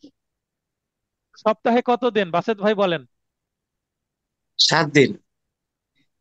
মানে পৃথিবীর সব দেশেই কিন্তু মোটামুটি যেগুলো সভ্য দেশ সবগুলোতে সপ্তাহে 7 দিন। এখন রবিবার, সোমবার এইভাবে বলি, বা সানডে মানডে ইংরেজিতে বলি আর বাংলাতে বলি, বা অন্য কোনো ভাষাতে বলি, তাই না? জি জি। হিন্দিতে রবিবারকে কি বলে? গুরুবার মেবি, তাই না? তো হতে যেটাই পারে, হোক না আমার কেন, আমার জানা নেই আসলে। তো যেই ভাষাতে হোক না কেন, সপ্তাহে 7 দিন, এটা এটা একটা ইউনিভার্সাল বা বিশ্বজনীন বিষয়। সবাই এটা মানে, তাই না? জি তো স্যার। আমি আমি অ্যাডভোকেট হিসাবে বা মক্কেল যদি জানে সপ্তাহে 7 দিন, আদালত কি জানেন না যে সপ্তাহে 7 দিন? অবশ্যই জানি। তো এই যে জিনিসগুলো আদালতের সচরাচর মানে জানা উচিত একজন মানুষ হিসাবে। যেমন অ্যাডভোকেট, আপনি আইন জেনে অ্যাডভোকেট হচ্ছেন পরীক্ষা দিয়ে পাশ করে, তেমন উনিও তো আইন জেনেই পরীক্ষা দিয়ে পাশ করে বিচারক হয়েছেন। তো তারও কমন সেন্স কিছু আছে আইনের বিষয় এবং আইনের বাইরের বিষয়। তো যেগুলো একজন আইনজীবীর মানে আইনজীবীর জানাও দরকার, সেগুলো একজন বিচারকের অলরেডি জানা উচিত। এই কারণেই তিনি বিচারকের আসনের বসেছেন, এই সম্মান তিনি অর্জন করেছেন, সেই ক্ষমতা তার আছে, এই জ্ঞান তার আছে বলেই তাকে দেওয়া হয়েছে। যার জ্ঞান নাই, কমন সেন্স নাই, ইডিয়ট, সে তো আর বিচারক হতে পারে না। জি স্যার। তো এই যে কমন সেন্সে যেগুলো জানা উচিত বিচারক হিসেবে, যেগুলো জানা দরকার, সেগুলো প্রমাণ করা দরকার না। যেমন সপ্তাহে 7 দিন, এই জিনিসগুলো, এক মাসে 12, সরি, এক মাসে 30 দিন, বা এক বছরে 12 মাস, এই জিনিসগুলো যখন আমরা এই ধারাগুলো পড়বো আরো ডিটেল এই জিনিসগুলো যাবো। জাস্ট আমি সিমিলার কিছু বিষয় বলে দিলাম যেন সাক্ষ্য ইন্টারেস্টিং হয় আপনাদের কাছে এবং সহজ মনে হয়। এরপরে চতুর্থ অধ্যায় 59 থেকে 60, মৌখিক সাক্ষ্য। মানে এখানে কিভাবে ওরাল এভিডেন্স দেওয়া হবে, যেমন মুখে বলতে হবে আদালতে দাঁড়িয়ে, কোনো লিখিত কাগজ দিলে হবে না। এবং কিভাবে বলবে, কে বলবে, কার কথা কে বলবে, ডিটেলস এখানে বলা আছে 2টি ধারাতে। পঞ্চম অধ্যায় 61 থেকে শুরু করে 90, দেখেন অনেকগুলো সেকশন ডেডিকেটেড করা আছে এই অধ্যায়ের জন্য। এখানে দালিলিক সাক্ষ্য বা ডকুমেন্টারি এভিডেন্স এর কথা বলা আছে। তার মানে কোন কোন ডকুমেন্ট আদালতে দেওয়া যাবে। যেমন রহিম এবং রুনার মধ্যে বিয়ে হয়েছে, মানে একটা মুসলমান ছেলে একটা মুসলমান মেয়ের মধ্যে বিয়ে হয়েছে। তাহলে আইনত একজন মুসলিম নারী পুরুষের বিয়ে প্রমাণের সবচেয়ে বড় ডকুমেন্ট কি বলেন তো? কাবিননামা। তাদের কাবিননামা। কাবিননামা যদি আদালতে দাখিল করে, তাহলে এটাই হচ্ছে একটা দালিলিক ডকুমেন্ট তাদের বিয়ে প্রমাণের জন্য, তাই না? এটা জি আইন স্যার। সবচেয়ে বেশি গুরুত্ব দিবে, বিয়ে প্রমাণের সবচেয়ে বড় এখানে ডকুমেন্ট। এছাড়াও আরো ডকুমেন্ট থাকতে পারে, বিয়ের ভিডিও, কাপলের ফটো। এখন যদিও এআই এর যুগ, এখন ফটো তৈরি করা যায়, বিয়ের ফটো ভিডিও তৈরি করা, এগুলো ফেক হতে পারে, কিন্তু কাবিননামাও ফেক হতে পারে। এখন এক পক্ষ কাবিননামা দিল, আরেক পক্ষ বলতে পারে কাবিননামা মিথ্যা। তখন আবার কাজের মূল ভুলুম তলব করবে। একটা ভুলুম বই থাকে না, যেখানে বিয়ের পড়ানো হয় এবং আপনার কাবিননামা সই করা হয় উভয় পক্ষের। জি স্যার, আবার সাক্ষীও তো তো স্যার লাগে কাবিননামা যখন হ্যাঁ, তৈরি হয়। হ্যাঁ, তো এখানে যে কাবিননামাটা, এটা সার্টিফাইড কপি দেওয়া হয়। তো এইটা হচ্ছে ওই ভলিউমের একটা সত্যায়িত কপি, যেটা কাজী দিয়ে থাকেন। বুঝতে পেরেছেন? এখন জি সেটা নিয়ে যদি প্রশ্ন হয়, তাহলে মূল ভলিউম নিয়ে আসবে, মূল ভলিউম দিয়ে প্রমাণ হবে। এগুলো হচ্ছে দালিলিক সাক্ষ্য। আরো অনেক কিছু থাকতে পারে। আচ্ছা, ষষ্ঠ অধ্যায় 91 থেকে 100, দালিলিক সাক্ষ্য দ্বারা মৌখিক সাক্ষ্য বর্জন। এখন একজন মুখে এসে বলল যে আমার বিয়ের কাবিন নামায় মোহরানা আছে 5 লক্ষ টাকা, কিন্তু অপরপক্ষ কাবিন নামাটা দিয়ে বলছে স্যার না, এখানে দেখেন 5 লক্ষ টাকা না 2 লক্ষ টাকা। অর্থাৎ যে ব্যক্তি মুখে কথা বললো সে মিথ্যা বলল, এবং কাগজে যেটা লেখা আছে সেটা কি সঠিক। জি এখন জি মূল ভলিউম যদি নিয়ে আসা হয়, সেখানে যদি 5 লক্ষ থাকে 5 লক্ষ, 2 লক্ষ থাকে 2 লক্ষ। তার মানে মুখের কথা এখানে কথা না, যেটা কাগজে লেখা আছে সেটাই কি মূল কথা, তাই না? জি স্যার। এখন মনে করেন চেকের মামলার ক্ষেত্রে, এখন যদি বলে যে চেকে আমার 10 লক্ষ টাকার চেক দিয়েছে, এখন চেক তুলে দেখা যাচ্ছে 10 লক্ষ টাকা না 10,000 টাকা, একটা শূন্য হয়তো বা বৃদ্ধি করার চেষ্টা করা হয়েছে। হ্যাঁ, হয়তো বা অঙ্কে লিখেছে একটা শূন্য বাড়িয়ে দিয়েছে, কিন্তু কথাতে তো শূন্য বাড়াতে পারবে না, পরিবর্তন করা জি সম্ভব স্যার। না, কথায় লেখা থাকে 10,000, 10 লক্ষ। তো এখানে চেক দেখলেই বোঝা যাবে আসলে 10 লক্ষ না 10,000। তো তার মানে মুখের কথাটা বর্জন হয়ে যাবে। কার্যকর হবে না যখন দলিল দেখাবো। তাই প্রথমে আমরা একটা লাইন দেখলাম যে সাক্ষী মিথ্যা বলতে পারে, তো পারিপার্শ্বিক সাক্ষ্য মিথ্যা বলবে না, আলামত মিথ্যা বলবে না। তার মানে আলামতের গুরুত্ব বেশি, ডকুমেন্টারি এভিডেন্সের গুরুত্ব বেশি ওরাল এভিডেন্সের থেকে। কারণ মানুষ দাঁড়িয়ে মিথ্যা কথা বলতে পারে, কিন্তু ডকুমেন্ট থাকলে ডকুমেন্ট তো মিথ্যা কথা বলবে না, তাই না? জি স্যার। আচ্ছা, তাহলে দ্বিতীয় খণ্ডও শেষ। দ্বিতীয় খণ্ডে দেখেন কি বলা হচ্ছে, প্রাসঙ্গিক বিষয় যখন প্রমাণের প্রয়োজন হয় না, মানে কিছু কিছু জিনিস প্রমাণ করা যাবে না, দরকার নাই, মৌখিক দালিলিক এই বিষয়গুলো বলা হচ্ছে। তার মানে এখানে কি ধরনের সাক্ষ্য দিতে হবে। এবার তৃতীয়, অর্থাৎ কে সাক্ষ্য দিবে, কিভাবে দিবে। আমরা তিনটা প্রশ্ন পড়ছিলাম না, যে কার দ্বারা এবং কি পদ্ধতিতে সাক্ষ্য উপস্থাপন করা হবে। সপ্তম অধ্যায় শুরু হলো 101 থেকে 114, প্রমাণের দায়িত্ব বা ভার। অর্থাৎ একটা মামলা যখন করা হবে, এই মামলাটা প্রমাণ করার দায়িত্ব কার? সাধারণত বাদী পক্ষের, কারণ বাদী মামলা জি করেছে। স্যার। যে যা দাবি করবে তাকেই তা প্রমাণ করতে হবে, এটা হচ্ছে মূল বক্তব্য। একজন বলছে যে আহ, ওই ব্যক্তি আমার স্বামী, তাহলে ওই মহিলাকে প্রমাণ করতে হবে কাবিননামা দিয়ে এবং সাক্ষী দিয়ে, যদি অপরপক্ষ অস্বীকার করে। তো আমরা 101 থেকে 114 পর্যন্ত প্রমাণের দায়িত্ব কার এবং কিভাবে প্রমাণের দায়িত্ব বাদী থেকে বিবাদী বা বাদী থেকে আসামির ঘাড়ের উপরে চলে যাবে, মানে শিফট করবে, এই জিনিসগুলো দেখবো। খুব ইন্টারেস্টিং। 101 থেকে 114। 115 থেকে 117 প্রতিবন্ধ বা স্টপেলের কথা বলা হচ্ছে। প্রতিবন্ধ বা স্টপেল মানে একজন ব্যক্তি প্রথমে একটা কথা বললো, পরে তার ভিন্ন কথা বলার সুযোগ নেই, মানে কথা উল্টানো যাবে না। এখন যদি আমি বলি যে আপনাদেরকে আমি কি করব, পরীক্ষার আগ পর্যন্ত পড়াবো, এ কথা বলেই তো ভর্তি করিয়েছি, তাই না রাসেল ভাই? জি স্যার। এখন জি যদি স্যার। হঠাৎ যদি বলি আমি আপনাদেরকে পড়াবো না, তাহলে আপনারা কি আমার বিরুদ্ধে মামলা করতে পারবেন? আমার বিরুদ্ধে আমাকে প্রথমে রিকোয়েস্ট করবেন, তারপরে আমার বিরুদ্ধে আইনের কি দ্বারস্থ হতে পারবেন, কারণ আমি আপনাদের কথা দিয়েছি। তার মানে আমার কথা অনুসারে আপনারা পেমেন্ট দিয়েছেন। হঠাৎ যদি বলি আমি পড়াবো না, তাহলে তো হবে না, এটা ইলজিক্যাল হয়ে যাবে। তাহলে আমার দায়িত্ব আমাকে পালন করতে হবে। এটাই হচ্ছে স্টপেল, যে আমি যেটা প্রথমে বলেছি সেটা আর এখন অস্বীকার করতে পারবো না। এটা আমি একটা উদাহরণস্বরূপ বললাম। নবম অধ্যায়ে বলা হচ্ছে 118 থেকে 134, সাক্ষীর যোগ্যতা। সাক্ষীর যোগ্যতা মানে কারা কারা সাক্ষী দিতে পারবে আদালতে। ঠিক আছে? জি স্যার। এটা জানা জরুরি যে কাকে আমি মামলায় সাক্ষী করব। পশু পাখিকে মামলায় সাক্ষী করতে পারবো কিনা, একজন বোবা ব্যক্তিকে মামলায় সাক্ষী করতে পারবো কিনা, একজন শিশুকে সাক্ষী করতে পারবো কিনা, কত বছর পর্যন্ত বয়স হলে সাক্ষী করা যাবে, অনেক বৃদ্ধ হয়ে গেছে তাকে সাক্ষী করতে পারবো কিনা, মানসিক অসুস্থ মানে পাগল ব্যক্তিকে সাক্ষী করতে পারবো না। সবকিছুর প্রশ্ন পাবো এই ধারাগুলোতে। এগুলো জানা তো জরুরি, তাই না? নাহলে মামলার বাদীপক্ষে ফাইলিং করাও সমস্যা, ড্রাফটিং করতে পারবেন না, মামলার সাক্ষী কাকে কাকে করব এগুলো সমস্যা হবে। আবার অপরপক্ষ যখন সাক্ষী নিয়ে আসবে, কোনো অযোগ্য ব্যক্তিকে সাক্ষী নিয়ে আসলে আমি বাধা দিতে পারবো। তাহলে এই জিনিসগুলো জানা জানা জরুরি ওকালতি করতে হলে। দশম অধ্যায় 135 থেকে 166, সাক্ষ্য গ্রহণ। মানে সাক্ষ্য গ্রহণের পদ্ধতিটা বলা আছে। মানে এখানে রেসিপি থাকে খাবার তৈরির কাগজ কলমে, কিন্তু প্র্যাকটিক্যালি কিভাবে খাবার তৈরি করতে হবে অনেক সময় দেখবেন কুকিং চ্যানেলগুলোতে দেওয়া থাকে, ফেসবুক বা ইউটিউবের। তো এগুলো দেখে বোঝা যায় যে কিভাবে কি চলছে। তো এই সেকশনগুলোতে 135 থেকে 166-তে মানে প্র্যাকটিক্যালি কিভাবে আদালতে সাক্ষ্য নিতে হবে, কে আগে দিবে কে পরে দিবে, জবানবন্দি কিভাবে দেবে, জেরা কিভাবে হবে, এই জিনিসগুলো ডিটেলস আলোচনা করা আছে। মানে এই জিনিসগুলো যদি না বোঝা যায়, তাহলে কিন্তু আদালতে জবানবন্দি জেরা এগুলো কিন্তু করার সুযোগ থাকবে না, এবং করতে গেলেও ভুল হবে। মানে ভালোভাবে জেরা করতে না পারলে কিন্তু আসামি সাজা পেয়ে যাবে। 11তম অধ্যায় মাত্র একটি ধারা, সর্বশেষ 167, অন্যায়ভাবে সাক্ষ্য গ্রহণ বা প্রত্যাখ্যানের ফলাফল।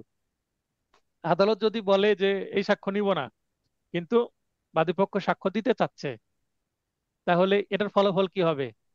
বা একটা সাক্ষ্য আমি দিতে চাচ্ছি না, অন্যায়ভাবে গ্রহণ করলো, যেটা নেওয়া যায় না, এটার ফলাফল কি হবে, এটা বলা আছে। তো আমরা মোটামুটি সাক্ষ্য আইন সম্পর্কে একটা কি প্রিভিউ দিলাম, ব্রিফ। সাক্ষ্য আইনের মধ্যে কি আছে, মোটামুটি এই জিনিসগুলো আছে। শুনে অনেকের কাছে একটু সহজ মনে হচ্ছে, অনেকের কাছে আবার দুর্বোধ্য মনে হতে পারে। তাহলে আমরা ডিটেলে চলে যাব। পার্ট 1 অর্থাৎ পরিচিতি অংশ থেকে বার কাউন্সিল এবং জুডিশিয়ারিতে এই মাত্র 3টি প্রশ্ন এসেছে। প্রশ্ন 3টি দেখে নেবেন। দেখেন রিসেন্টলি 2023 সালের একটা প্রশ্ন। এরপরে আমরা পার্ট 2 ধারা 1 থেকে 31 পর্যন্ত আলোচনা। আচ্ছা, আপনারা লক্ষ্য করবেন আমার লাইভ ক্লাস যারা অ্যাডমিশন নিয়ে ক্লাস করছেন তারাও এবং ইউটিউবে যারা ভিডিও দেখছেন তারাও, আমি কিন্তু এমসিকিউ আলোচনা করি না আমার ক্লাসে। এমসিকিউ আমার নোটে আছে, আপনাদের পড়ে নিতে হবে। তাহলে আমি কি এমসিকিউ কখনই আলোচনা করব না? হ্যাঁ, আমি আলোচনা করব। কখন? যখন রিভিশন ক্লাস শুরু হবে তখন। কারণ তখন আপনাদের মডেল টেস্ট নিব। মডেল টেস্টের আগে কিভাবে এমসিকিউ প্রশ্ন পড়তে হয়, কিভাবে খুব দ্রুত সময়ের মধ্যে উত্তর করতে হয় সঠিকভাবে, কিভাবে উত্তর করতে গেলে ভুল হতে পারে, কিভাবে আপনাকে ভুল উত্তর থেকে দূরে থাকতে হবে, অর্থাৎ নেগেটিভ মার্কিং এর ফাঁদে পা দেওয়া যাবে না, এই জিনিসগুলো আপনাকে কি করতে হবে? রপ্ত করতে হবে। তখন আমি এমসিকিউ আলোচনা করব। রিভিশন ব্যাচে সব এমসিকিউ আলোচনা করা হয়, যেটা আমার ফাইনাল টাচ নোটের থেকে। ফাইনাল টাচ নোটে এই এখান থেকেও কিন্তু মোস্ট ইম্পর্টেন্ট এমসিকিউ গুলো দেওয়া হবে। অতএব আমি এমসিকিউ এখন আলোচনা করছি না, তার মানে এই নয় যে আমি এমসিকিউ আলোচনা করব না। আর এখন এমসিকিউ আলোচনা করে লাভ নাই, আপনাকে আইনটাকে আগে বুঝে নিতে হবে। পরীক্ষার যখন 1 মাস বাকি থাকবে ওই সময় এমসিকিউ আলোচনা করব, তখন একটু মুখস্থ বিদ্যার উপরে জোর দিব। আর এখন বুঝতে হবে আপনাকে আইনটাকে। আচ্ছা, প্রথম খণ্ডের ধারা 1 থেকে 55 কি প্রমাণ করতে হবে এই বিষয়ে আমরা পড়তে চলেছি। প্রথম অধ্যায় 1 থেকে 104 একটু আগে পড়লাম। প্রস্তাবনা একটা আছে। প্রস্তাবনায় বলা হচ্ছে এই আইনটি একত্রিতকরণ, সংজ্ঞাদান এবং সংশোধন করার উদ্দেশ্যে প্রণয়ন করা হয়েছে। এই হচ্ছে প্রস্তাবনা। আপনারা চাইলে মূল বই থেকে বা বেয়ার 1 থেকে প্রস্তাবনাটা দেখে নিতে পারেন। এরপরে দেখেন এখানে বাম দিকে ধারা এবং ডান দিকে শিরোনাম ও শব্দ সংক্ষেপ দেওয়া আছে কলামের মধ্যে, ছকের মধ্যে।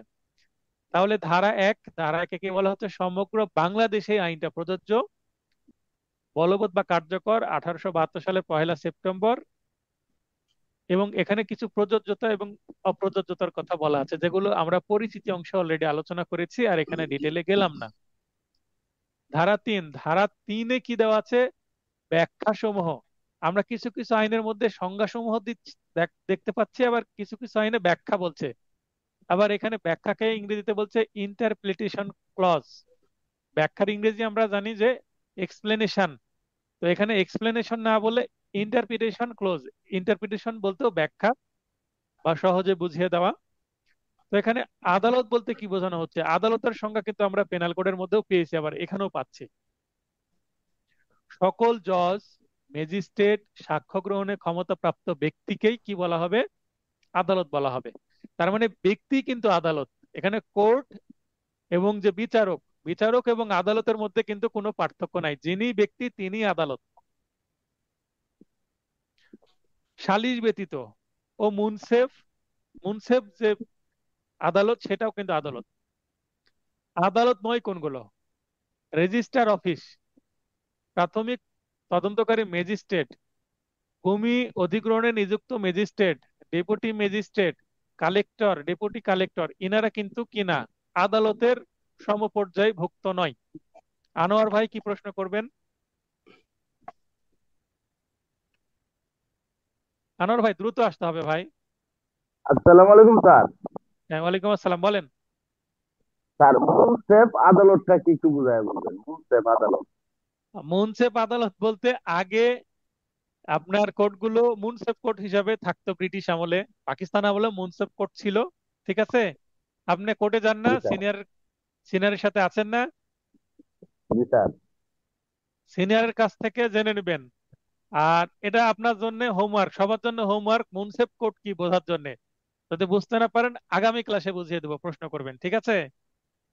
ঠিক আছে স্যার। বিষয়, তথ্য, ঘটনা। মুনসেফ কোর্ট কোনগুলো এটা নিয়ে এমসিকিউ প্রশ্ন আসবে না, তবে জেনে রাখা ভালো। ফ্যাক্ট, বিষয়, তথ্য বা ঘটনা, যেটাই বিষয় সেটাই তথ্য সেটাই ঘটনা, এটাকে ইংরেজিতে বলে ফ্যাক্ট। ফ্যাক্ট সাধারণত দুই প্রকার, একটা ইন্দ্রিয় গ্রাহ্য বা ফিজিক্যাল ফ্যাক্ট। ইন্দ্রিয় গ্রাহ্য কোনো বিষয়, তার অবস্থা বা সম্পর্ক, এবং মানসিক বা সাইকোলজিক্যাল, কারো মানসিক অবস্থা, যার সম্পর্কে কোনো ব্যক্তি সচেতন ছিল, মানে একজন মানসিকভাবে অসুস্থ এবং অপর ব্যক্তি সেটা জানে, এটাই হচ্ছে সাইকোলজিক্যাল। এখন এখানে কিছু উদাহরণ আছে, এগুলো খুবই গুরুত্বপূর্ণ বিষয়, যে কোনটা মানসিক কোনটা ইন্দ্রিয় গ্রাহ্য। কোনো বস্তুর কোনো বিশেষ স্থানে বিশেষ নিয়মে সজ্জিত আছে, যেমন আমার পেছনে একটা কি দেখতে পাচ্ছেন, আমার ফাইল ক্যাবিনেট আছে, এখানে কিছু বই আছে, কিছু ফাইল আছে। আমার এই পাশেও যেটা আপনারা দেখতে পাচ্ছেন, এখানেও কিছু বইয়ের সেলফ আছে, এই পাশেও আমার ক্যাবিনেট আছে। তো মামলার সংখ্যা বাড়ছে ধীরে ধীরে, আমার ক্যাবিনেটের সংখ্যা বাড়ছে, বইয়ের সংখ্যা বাড়ছে ধীরে ধীরে। তো এটি একটি বিষয়। এটা কি বিষয়? ইন্দ্রিয় গ্রাহ্য। একটি ব্যক্তি কোনো কিছু দেখেছে শুনেছে, এটিও একটি বিষয়। এক ব্যক্তি কিছু কথা বলেছে, এটি একটি বিষয়। কোনো ব্যক্তি কোনো নির্দিষ্ট মত পোষণ করে, ইচ্ছা পোষণ করে, সরল বিশ্বাসে বা প্রতারণামূলক ভাবে কাজ করে, মানে একজন ব্যক্তি তার প্রতারণা করার কাজ, এটা এলাকায় সে চিটার হিসেবে পরিচিত, এটাও একটা বিষয়। নির্দিষ্ট কোনো শব্দ নির্দিষ্ট অর্থে ব্যবহার করে, যেমন একটা এলাকায় এক একটা শব্দ, মানে একটা শব্দ বিভিন্ন এলাকায় বিভিন্ন অর্থ হতে পারে। বিশেষ কোনো সময়ে কোনো বিশেষ অনুভূতি সম্পর্কে সচেতন আছে বা ছিল, এগুলো সবই বিষয়। এক ব্যক্তির কোনো খ্যাতি খ্যাতি আছে, এটি একটি বিষয়, মানে একজন সম্ভ্রান্ত ব্যক্তি যার খ্যাতি আছে, এটা একটা বিষয়। যেমন কেউ যদি ডিফ্যামেশন বা মানহানির মামলা করে, তাহলে তাকে কি হতে হবে? প্রথমে একজন খ্যাতিবান বা সুনাম বা বিখ্যাত সম্ভ্রান্ত ব্যক্তি হতে হবে। তাহলে তার যে মান সম্মান না থাকলে তো মানহানির কোনো বিষয় থাকে না, এটাই বোঝানো হচ্ছে। তো ফ্যাক্ট এগুলো বা বিষয়। এরপরে প্রাসঙ্গিকতা বা রেলিভেন্সি, যেটা আমি এর আগে একটু ধারণা দিয়েছিলাম। বিষয়ের সাথে, বিচার্য বিষয়ের সাথে কোনোভাবে জড়িত বা সম্পর্কিত, এটাই হচ্ছে প্রাসঙ্গিক বিষয়। আর বিচার্য বিষয়, এটা হচ্ছে ফ্যাক্ট ইন ইস্যু। বিচারে কোনো পক্ষ কর্তৃক দাবিকৃত বা অস্বীকৃত বিষয়। মনে করেন বাদী পক্ষ বলছে যে রহিম খুন করেছে, আর রহিম এবং রহিমের আইনজীবী বলছে না, রহিম খুন করেনি, বা রহিম নিজে বলছে আমি খুন করিনি। তার মানে বাদী যদি রানা হয়, রানা দাবি করছে রহিম খুন করেছে, তাহলে রানার যে দাবি এটাও একটা ফ্যাক্ট ইন ইস্যু, এবং অপরপক্ষ যে বলছে যে আমি এটা স্বীকার করছি না, মানে আমি খুন করিনি, এটাও একটা বিষয়। এটাই হচ্ছে ফ্যাক্ট ইন ইস্যু। এবং ফ্যাক্ট ইন ইস্যু বিষয় কিন্তু মামলার বিচার হয়। সিভিল মামলাতে ফ্যাক্ট ইন ইস্যু বা ইস্যু গঠন করা হয়, আর ক্রিমিনাল মামলাতে চার্জ গঠন করা হয়। চার্জেই কিন্তু ফ্যাক্ট ইন ইস্যুর বিষয়টা আসে। ক্রিমিনালের ক্ষেত্রে চার্জ, সিভিলের ক্ষেত্রে ইস্যু, একই বিষয়, যেটাই হচ্ছে ফ্যাক্ট ইন ইস্যু। অর্থাৎ যে বিষয়ে মামলা করা হয়েছে এবং যে বিষয়ে মামলা প্রমাণ করতে হবে। আর প্রাসঙ্গিকতাটা কি? ফ্যাক্ট ইন ইস্যুর আশেপাশে যেটা ঘুরে বেড়াবে সেটাই হচ্ছে প্রাসঙ্গিকতা, অর্থাৎ যার সম্পর্কে বলা হবে। মনে করেন ঋতু নামে একটি মেয়ের বিয়ে হচ্ছে, ঋতু নামে একটি মেয়ের বিয়ে হচ্ছে, এবং গায়ে হলুদ থেকে শুরু করে বিয়ের দিন তার আত্মীয়স্বজন বান্ধবী সবাইকে দাওয়াত করেছে। তো এখন এখানে বিয়ে কার? ঋতুর। তাহলে ঋতু এখানে ফ্যাক্ট ইন ইস্যু, মানে সে হচ্ছে প্রধান ব্যক্তি বিয়ের অনুষ্ঠানের। কনে পক্ষের ক্ষেত্রে, বরের পক্ষের ক্ষেত্রে বর যদি একজন নাম দিই, তাহলে বর হচ্ছে সেখানকার প্রধান। আর অন্যান্য যে লোকজন, আত্মীয় স্বজন, ওই কনের বাবা মা থেকে শুরু করে আত্মীয় স্বজন যতগুলো ব্যক্তি ওই বিয়ের অনুষ্ঠানে উপস্থিত আছে, সবগুলোই কি রেলিভেন্সি। তার মানে যারা যারা দাওয়াত পেয়েছে, যারা যারা অনুষ্ঠানে উপস্থিত আছে, তারা কি রেলিভেন্সি, অর্থাৎ প্রাসঙ্গিক বিষয়। অর্থাৎ তারা অনুষ্ঠানে এসেছে, তার মানে কোনো না কোনো ভাবে ওই ঋতুর সাথে কানেক্টেড। ঋতুর যদি আত্মীয় হয় আসবে, ঋতুর পরিবারের লোকজন হয় থাকবে বিয়েতে, ঋতুর বান্ধবী হলে থাকবে, অথবা যারা এই যে রান্না বান্না করবে, তারাও তো কোনো না কোনো ভাবে বিয়ের সাথে কানেক্টেড। তাই তারা বিয়েতে রান্না বান্না করতে আসছে, বা কোনো ডেকোরেশনের লোকজন যদি থাকে তারা আসবে। তার মানে বিয়ে অনুষ্ঠান পরিচালনার লোকজনও কিন্তু কি এই বিয়ের অনুষ্ঠানে থাকবে, তার মানে তারা কি রেলিভেন্ট। এখন মনে করে ঋতুর সাথে কোনোভাবে আত্মীয়তার সম্পর্ক নাই, তার পরিবারের কেউ না, তার বান্ধবীও না, কেউ না, বা ওই যে বিয়ের অনুষ্ঠানে যারা দায়িত্ব পালন করছে কেউ না। তার মানে এরকম একটা ব্যক্তি, এই ঋতুর সাথে যার কোনো দূর দূর কানেকশন নাই, সম্পর্ক নাই, এ কখনো এই বিয়েতে আসে না সাধারণত, যদি দাওয়াত দেওয়া না হয়। যদি না আসে সে কি হবে না, প্রাসঙ্গিক না, সে রেলিভেন্ট না। এটা দ্বারা আমি কি বোঝালাম, যে কনের সাথে যাদের সম্পর্ক আছে তারা বিয়ের দাওয়াত পায়, তারাই থাকে, বা কাজকর্ম করতে যারা আসে তারাই থাকে, তাহলে তারাই হচ্ছে প্রাসঙ্গিক বিয়ের অনুষ্ঠানে থাকার জন্য। আর ওই কনে নিজেই কি অ্যাক্টিং ইস্যু, এই বিষয়টা বুঝতে পারলেন? আনোয়ার ভাই জি বুঝতে স্যার, পারলেন বুঝতে পেরেছি। বিষয়টা? কামরুজ্জামান ভাই, জি স্যার। এখন মনে করেন যে আমি সাক্ষ্য আইন পড়াচ্ছি, হঠাৎ কেউ যদি বলে স্যার পেনাল কোডের একটা প্রশ্ন করতে চাই, তাহলে সেটা প্রাসঙ্গিক হবে না অপ্রাসঙ্গিক হবে? অপ্রাসঙ্গিক স্যার, প্যানেল কোড আজকের তো অনেক। আজকে আজকের রুটিন অনুসারে অপ্রাসঙ্গিক, তাই না? জি জি জি। কারণ লাইভ ক্লাসে আমি এই ধরনের প্রশ্ন করতে নিষেধ করেছি, যে আজ যতটুকু ক্লাস থাকবে ততটুকুর মধ্যে প্রশ্ন করবেন, কারণ নির্দিষ্ট সময়ের মধ্যে আমাকে ক্লাস শেষ করতে হয়। পরের দিন আবার আমাকে কোর্টেও যেতে হবে, আপনাদেরকেও অনেকেও যেতে হবে। তো এই কারণেই আমি বলি, যে ক্লাসের বাইরে বা পড়াশোনার বাইরেও প্রশ্ন করতে পারেন, হোয়াটসঅ্যাপে মেসেজ দিয়ে রাখবেন, আমি ফ্রি সময়ে যোগাযোগ করে বলতে পারবো। এখন মনে করেন বিয়ের অনুষ্ঠানের কথা বলছি, একজন হঠাৎ একটা ব্যক্তি যাকে দাওয়াত দেওয়া হয়নি, যাকে কেউ চিনে না, বিয়ের অনুষ্ঠানে খেতে বসেছে। মানে একটা স্ট্রেঞ্জার, উদ্ভ্রান্ত, মানে কিছু কিছু ব্যক্তি আছে বিয়ের অনুষ্ঠান দেখেছে বসে পড়েছে। এখন এটা কে? আপনি কোন পক্ষের, বর পক্ষের না কোনো পক্ষের? কোনো পক্ষেরই না, তো কোনো কাজে আসছেন না, ধরা পড়ে গেছে। এর মানে অপরিচিত কেউ খেতে বসছে যাকে দাওয়াত দেওয়া হয়নি, সে কি এটা এখানে একজন স্ট্রেঞ্জার বা আগন্তুক বা অপ্রাসঙ্গিক একজন ব্যক্তি? বুঝতে পারলেন? জি স্যার। এখন বিচার হচ্ছে যৌতুকের, যৌতুক নিয়েছে কিনা, কোথায় নিয়েছে, কিভাবে নিয়েছে, কত টাকা নিয়েছে, এই ধরনের প্রশ্ন করতে হবে। এখন এই ব্যক্তির ভাই যৌতুক নিয়েছিল কিনা, এই ব্যক্তির পরিবার কেমন, এই ব্যক্তির বাবা যৌতুক নিয়েছিল না তার শ্বশুরের কাছ থেকে, এইগুলো তোলাটা অবান্তর, অপ্রাসঙ্গিক। অপরপক্ষ বাধা দিবে, আসামি পক্ষ। আবার যদি বলে যে এই আসামির ব্যবসা আছে, বড় ব্যবসা আছে, ব্যবসার টাকা পয়সার জন্য যৌতুক চেয়েছিল, এটা কিন্তু প্রাসঙ্গিক হবে, কারণ টাকা পয়সা প্রয়োজন হলেই যৌতুক চাইতে পারে।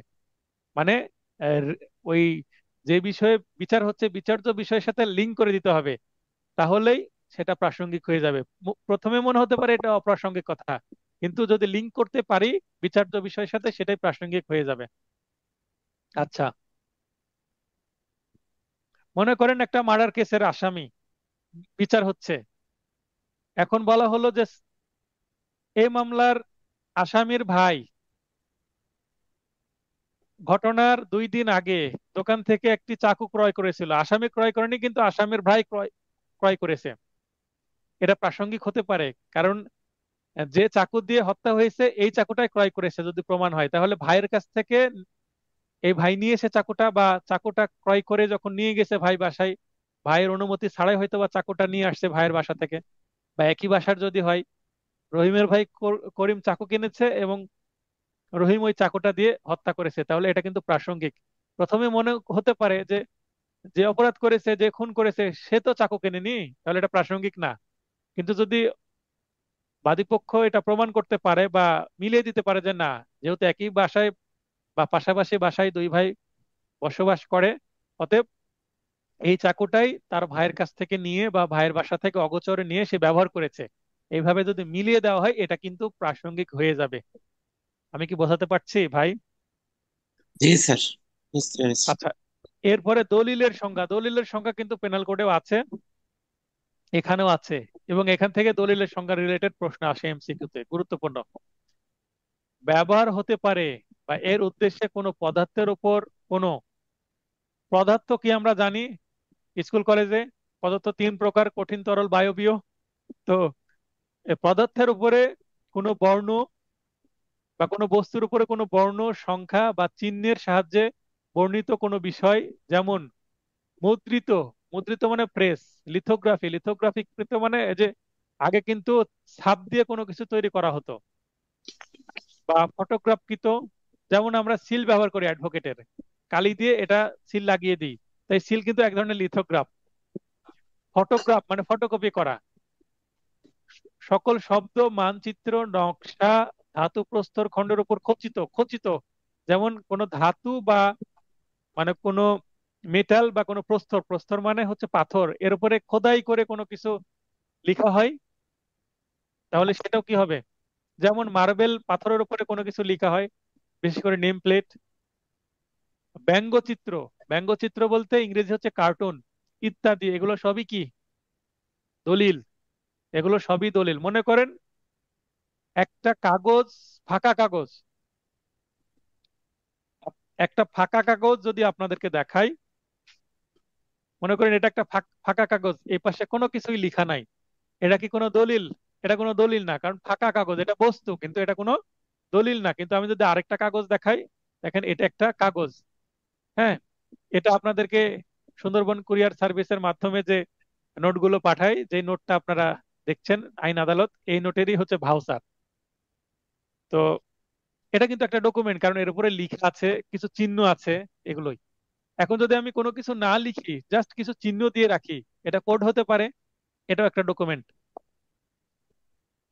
ডিজিটাল সিকিউরিটি অ্যাক্ট 18 এন্ড 20 2018 মানে 2018 সালের ডিজিটাল সিকিউরিটি অ্যাক্ট এ সংজ্ঞায়িত যে কোনো ডিজিটাল রেকর্ড, আমরা সাক্ষ্য আইন 2022 সালে অ্যামেন্ডমেন্ট হয়েছে, তারপরে এই অংশটুকু যুক্ত হয়েছে। আগে ডিজিটাল রেকর্ড কিন্তু সাক্ষ্য হিসাবে গ্রহণযোগ্য ছিল না, অডিও ভিডিও এগুলো, কিন্তু এখন সাক্ষ্য হিসেবে গ্রহণযোগ্য। এবং এই যে ডিজিটাল রেকর্ডের সংজ্ঞা, এটা কিন্তু ডিজিটাল সিকিউরিটি অ্যাক্ট 18 সাল, 2018 সালের এই আইন থেকে ধার করা, মানে ওই আইনে যেটা আছে সেটাই।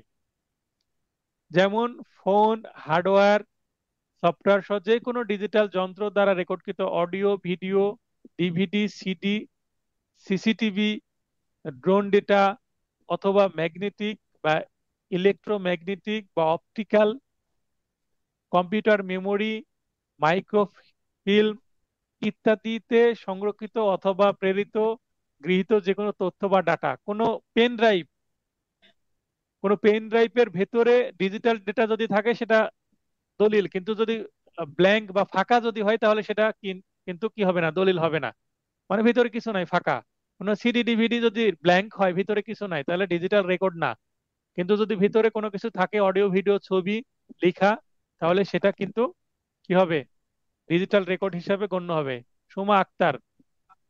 আচ্ছা, যেটা আলোচনা করছিলাম আমরা, আমরা ধারা 3 ব্যাখ্যা সমূহ বা ইন্টারপ্রিটেশন ক্লোজ আলোচনা করছি। যেহেতু সাক্ষ্য আইনের প্রথম ক্লাস, অতিরিক্ত কথা বলা লাগছে, তাই মনে হচ্ছে যে বেশি অগ্রসর হচ্ছে না, কিন্তু যখন মূল ধারাতে প্রবেশ করব, আশা করি সময় তখন লাগবে না। অর্থাৎ আজকে সাক্ষ্য আইনের ফাউন্ডেশন বা গোড়াটা মজবুত করে নিচ্ছি, তারপরে উপরের দিকে আমরা তরতর করে উঠে যাব। কোনো বিল্ডিং শুরু করতে হলে পাইলিংটা মজবুত হতে হয়। তাহলে সাক্ষ্য আইনের ফাইলিং যদি আপনাদের মজবুত হয়, তাহলে সাক্ষ্য আইনের ভিত মজবুত হওয়ার পরে এরপরে বিল্ডিংটা খুব দ্রুত উঠে যাবে এবং আশা করি শক্তিশালী হবে। আচ্ছা, কামরুজ্জামান ভাই লাইনে আসে, বলেন সবকিছু ঠিক আছে কিনা? জি স্যার, সব ঠিক আছে, সাউন্ড ক্লিয়ার আছে। আচ্ছা, ঠিক আছে। তো আমি পড়ছিলাম দলিলের সংজ্ঞা, তো এগুলো হচ্ছে দলিল, এগুলো রিলেটেড কিন্তু প্রশ্ন আসে। এবং অ্যামেন্ডমেন্টের পরে ডিজিটাল রেকর্ডটা এখন সাক্ষ্য হিসেবে গৃহীত হয়, অ্যামেন্ডমেন্টের আগে 22 সালের আগে গৃহীত হচ্ছিল না। অর্থাৎ সাক্ষ্য, মৌখিক সাক্ষ্য বিচার্য বা তদন্ত বিষয়ে, এবং সাক্ষীর বিবৃতি বা বর্ণনা। তারপরে দালিলিক সাক্ষ্য, যেটা যেমন উপস্থাপিত দলিল, আদালতে যেই দলিলগুলো সাবমিট করা হয়েছে সেগুলো। আর 3 নম্বর হচ্ছে ফিজিক্যাল বা ফরেনসিক সাক্ষ্য। ফিজিক্যাল বা ফরেনসিক সাক্ষ্যর মধ্যে আছে মানুষের রক্ত বা যে কোনো পশু পাখির রক্ত হতে পারে, সিমেন, চুল, সকল দৈহিক বস্তু, অঙ্গ, অঙ্গের অংশ, ডিএনএ, আঙ্গুলের ছাপ, হাতের ছাপ, আইরিশ, পায়ের ছাপ, অথবা যে কোনো বস্তু যা অপরাধী ও ভিকটিমের মধ্যে সংযোগ প্রতিষ্ঠার মাধ্যমে কোনো বিচার্য বিষয় প্রমাণে সহায়তা করবে, সেগুলোকেই সাক্ষ্য বলা হবে। তো সাক্ষ্যর ক্যাটাগরি আমরা 3 ধরনের দেখলাম। প্রমাণিত বা প্রুফড, দেখবেন যে 3টা এখানে আমরা বিষয় পড়বো, একটা প্রুফড, আরেকটা পড়বো ডিসপ্রুভড, এবং একটা নট প্রুফড। এই তিনটা টার্ম খুব ভালোভাবে বুঝতে পারতে হবে। তিনটা টার্ম না ভালো বুঝলে কিন্তু ক্রিমিনাল মামলা প্র্যাকটিস করা কঠিন হয়ে পড়বে আপনাদের। প্রুফড মানে প্রমাণিত। বিচার্য বিষয়ের অস্তিত্ব আছে বলে নিশ্চিত বিশ্বাস যদি তৈরি হয়, অথবা বিচার্য বিষয়ের অস্তিত্ব এতই সম্ভব হয়ে ওঠে যে একজন বিচক্ষণ ব্যক্তির তাতে বিশ্বাস জন্মে। অর্থাৎ পরিস্থিতি এরকম যে এটা সত্যি, হ্যাঁ ঘটনা সত্যি, এটা প্রমাণিত এবং এটা নিশ্চিত, মানে বিয়ন্ড ডাউট, সন্দেহের উপরে গিয়ে, তাহলে এটা প্রমাণিত। এবং শুধুমাত্র এই ক্ষেত্রে আসামি কি পাবে? শাস্তি পাবে বা সাজা পাবে, আসামির দণ্ড হবে, পানিশমেন্ট হবে। এবং অন্যান্য ক্ষেত্রে যেমন মিথ্যা প্রমাণিত বা ভুল বলে প্রমাণিত যদি হয়, একটা মামলা করেছে, মামলা প্রমাণিত হয়েছে কিন্তু উল্টো, মিথ্যা প্রমাণিত হয়েছে, যেটাকে বলা হচ্ছে ডিসপ্রুভড। তার মানে এখানে বাদী মামলা প্রমাণ করতে ব্যর্থ হয়েছে এবং মামলা আসামি পক্ষ তার ডকুমেন্ট দিয়ে মামলাকে মিথ্যা প্রমাণ করে ফেলেছে। তার মানে এখানেও আসামি সাজা না পেয়ে খালাস পাবে এখানে। বিচার্য বিষয়ের অস্তিত্বহীনতা মানে যেটা বিষয় বিচার হচ্ছে সেটার অস্তিত্বহীনতা মানে নাই, এটা এই ঘটনা ঘটেইনি। মার্ডার কেস হলে এই ব্যক্তি মার্ডার করেইনি, বা চুরির যদি ঘটনা হয় এই ব্যক্তি চুরি করেইনি, যৌতুকের মামলা হলে এই ব্যক্তি যৌতুক মানে দাবি করেনি। তাহলে অস্তিত্বহীনতা বিষয়ে বিচারকের মনে নিশ্চিত বিশ্বাস জন্মে বা এতই সম্ভব হয়ে ওঠে যে আদালত বিশ্বাস করবে যে এই ঘটনার কোনো কি নাই, সত্যতা নাই, এটাকে বলা হচ্ছে ডিসপ্রুভ। এবং এই ক্ষেত্রে অবভিয়াসলি একজন আসামি খালাস পাবে। এবং আরো একটি ক্ষেত্র হচ্ছে অপ্রমাণিত বা প্রমাণিত নয়, নট প্রুভড। দেখেন, প্রুভড, ডিসপ্রুভড, নট প্রুভড, তিনটা টার্ম ভিন্ন। এই ক্ষেত্রে প্রমাণিত হয়নি অথবা মিথ্যা প্রমাণিতও হয়নি, মানে ভুল বলে প্রমাণিতও হয়নি, তার মানে প্রুভড এবং ডিসপ্রুভড এর মাঝখানে।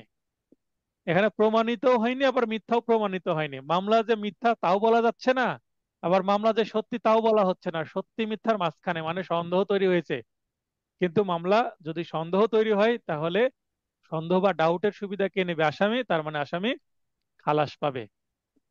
তার মানে এই মামলা, যে কোনো মামলার পরিস্থিতি তিন প্রকার হবে, ক্রিমিনাল মামলার পরিস্থিতি তিন প্রকার হবে যদি মামলা সাক্ষ্য প্রমাণ গ্রহণ করা হয় সেই ক্ষেত্রে। আর মামলা যদি উইথড্র করা হয়, মানে প্রত্যাহার করা হয় বা আপোষ হয়ে যায়, সেটা তো ভিন্ন জিনিস। কিন্তু যদি মামলা কন্টেস্ট হয় সাক্ষ্য প্রমাণে, অর্থাৎ হাড্ডাহাড্ডি লড়া হয় দুই পক্ষে, তাহলে মামলার পরিণতি হবে তিন ধরনের। এক নম্বর প্রমাণিত, মানে সেই ক্ষেত্রেই শুধুমাত্র আসামি সাজা পাবে। দুই নম্বর হচ্ছে মিথ্যা প্রমাণিত, মানে মামলা উল্টো হয়ে গেছে, এই ক্ষেত্রে আসামি খালাস পাবে। বরং উল্টো বাদীকে ফৌজদারি কার্যবিধির 250 ধারায় কি করা যেতে পারে, বাদীকে এখানে সাজা দেওয়া যেতে পারে বা জরিমানা করা যেতে পারে। আর তিন নম্বর পয়েন্ট হচ্ছে নট প্রুফড, এখানে বাদীকেও সাজা দেওয়া যাবে না, আসামিও খালাস পাবে। এই হচ্ছে বক্তব্য। আশা করি বোঝাতে পারলাম। এরপরে আমরা অগ্রসর হই ধারা 4, ধরে নেওয়া বা অনুমান করতে পারা, যেটাকে বলা হচ্ছে মে প্রিজুম। যেখানেই অত্র আইনের বিধান আছে আদালত কোনো বিষয় অনুমান করতে পারে, সেখানে তা আদালত হয় তা মিথ্যা প্রমাণিত না হওয়া পর্যন্ত প্রমাণিত বলে গণ্য করবেন, প্রমাণের আদেশ দিবেন। অর্থাৎ আদালত একটা বিষয় বলা আছে যে হ্যাঁ এই বিষয়টা ধরে নিতে হবে, মে প্রিজুম করতে হবে। তো কোন কোন সেকশনে কোন কোন বিষয় মে প্রিজুম করতে হবে সেটা আজকের ক্লাসের না, মেবি নেক্সট ক্লাসে আমরা পড়বো। এইটা 80 থেকে 90 ধারার কাছাকাছি এই সেকশন গুলোতে আছে প্রিজাম্পশন সম্পর্কে, যে কোনটা ধরে নিবে, কোনটা অবশ্যই ধরে নিবে, মানে শ্যাল প্রিজুম, কোনটা কনক্লুসিভ প্রুফ। তো যেখানে বলা আছে যে এটা মে প্রিজুম করতে হবে, তো সেখানে আদালত মে প্রিজুম করবে যতক্ষণ না অপরপক্ষ সেটাকে মিথ্যা প্রমাণ করছে, ততক্ষণ সত্য বলে ধরে নিবে। যিনি লাইনে আছেন তার এই যে কাগজপত্র নড়ার খসখস শব্দ হচ্ছে, একটু নীরব থাকার চেষ্টা করেন, অথবা মাইক্রোফোনটা নড়ছে। অবশ্যই অনুমান করবে, অর্থাৎ শ্যাল প্রিজুম। মিথ্যা প্রমাণিত না হওয়া পর্যন্ত অবশ্যই প্রমাণিত বলে গণ্য করবেন। তার মানে মে প্রিজমের থেকে শ্যাল প্রিজমের গুরুত্ব একটু বেশি, একটু মোর স্ট্রং। চূড়ান্ত প্রমাণ মানে কনক্লুসিভ প্রুফ, মানে এইটা একেবারে স্ট্রং একটা এভিডেন্স। যেখানে যেখানে বলা আছে কনক্লুসিভ প্রুফ, এটা এটা বিষয়ে আর কোনো বক্তব্য নাই, এটাই সঠিক, এটা বিষয়ে আর সাক্ষ্য দেওয়ার সুযোগ নাই। প্রথমোক্ত বিষয় প্রমাণিত হইলেই অপর বিষয় প্রমাণিত বলে গণ্য করবেন এবং মিথ্যা প্রমাণের উদ্দেশ্যে সাক্ষ্যদানের সুযোগও দিবেন না, কারণ এটা কনক্লুসিভ প্রুফ, এটা বিষয়ে কোনো কথা বলা যাবে না।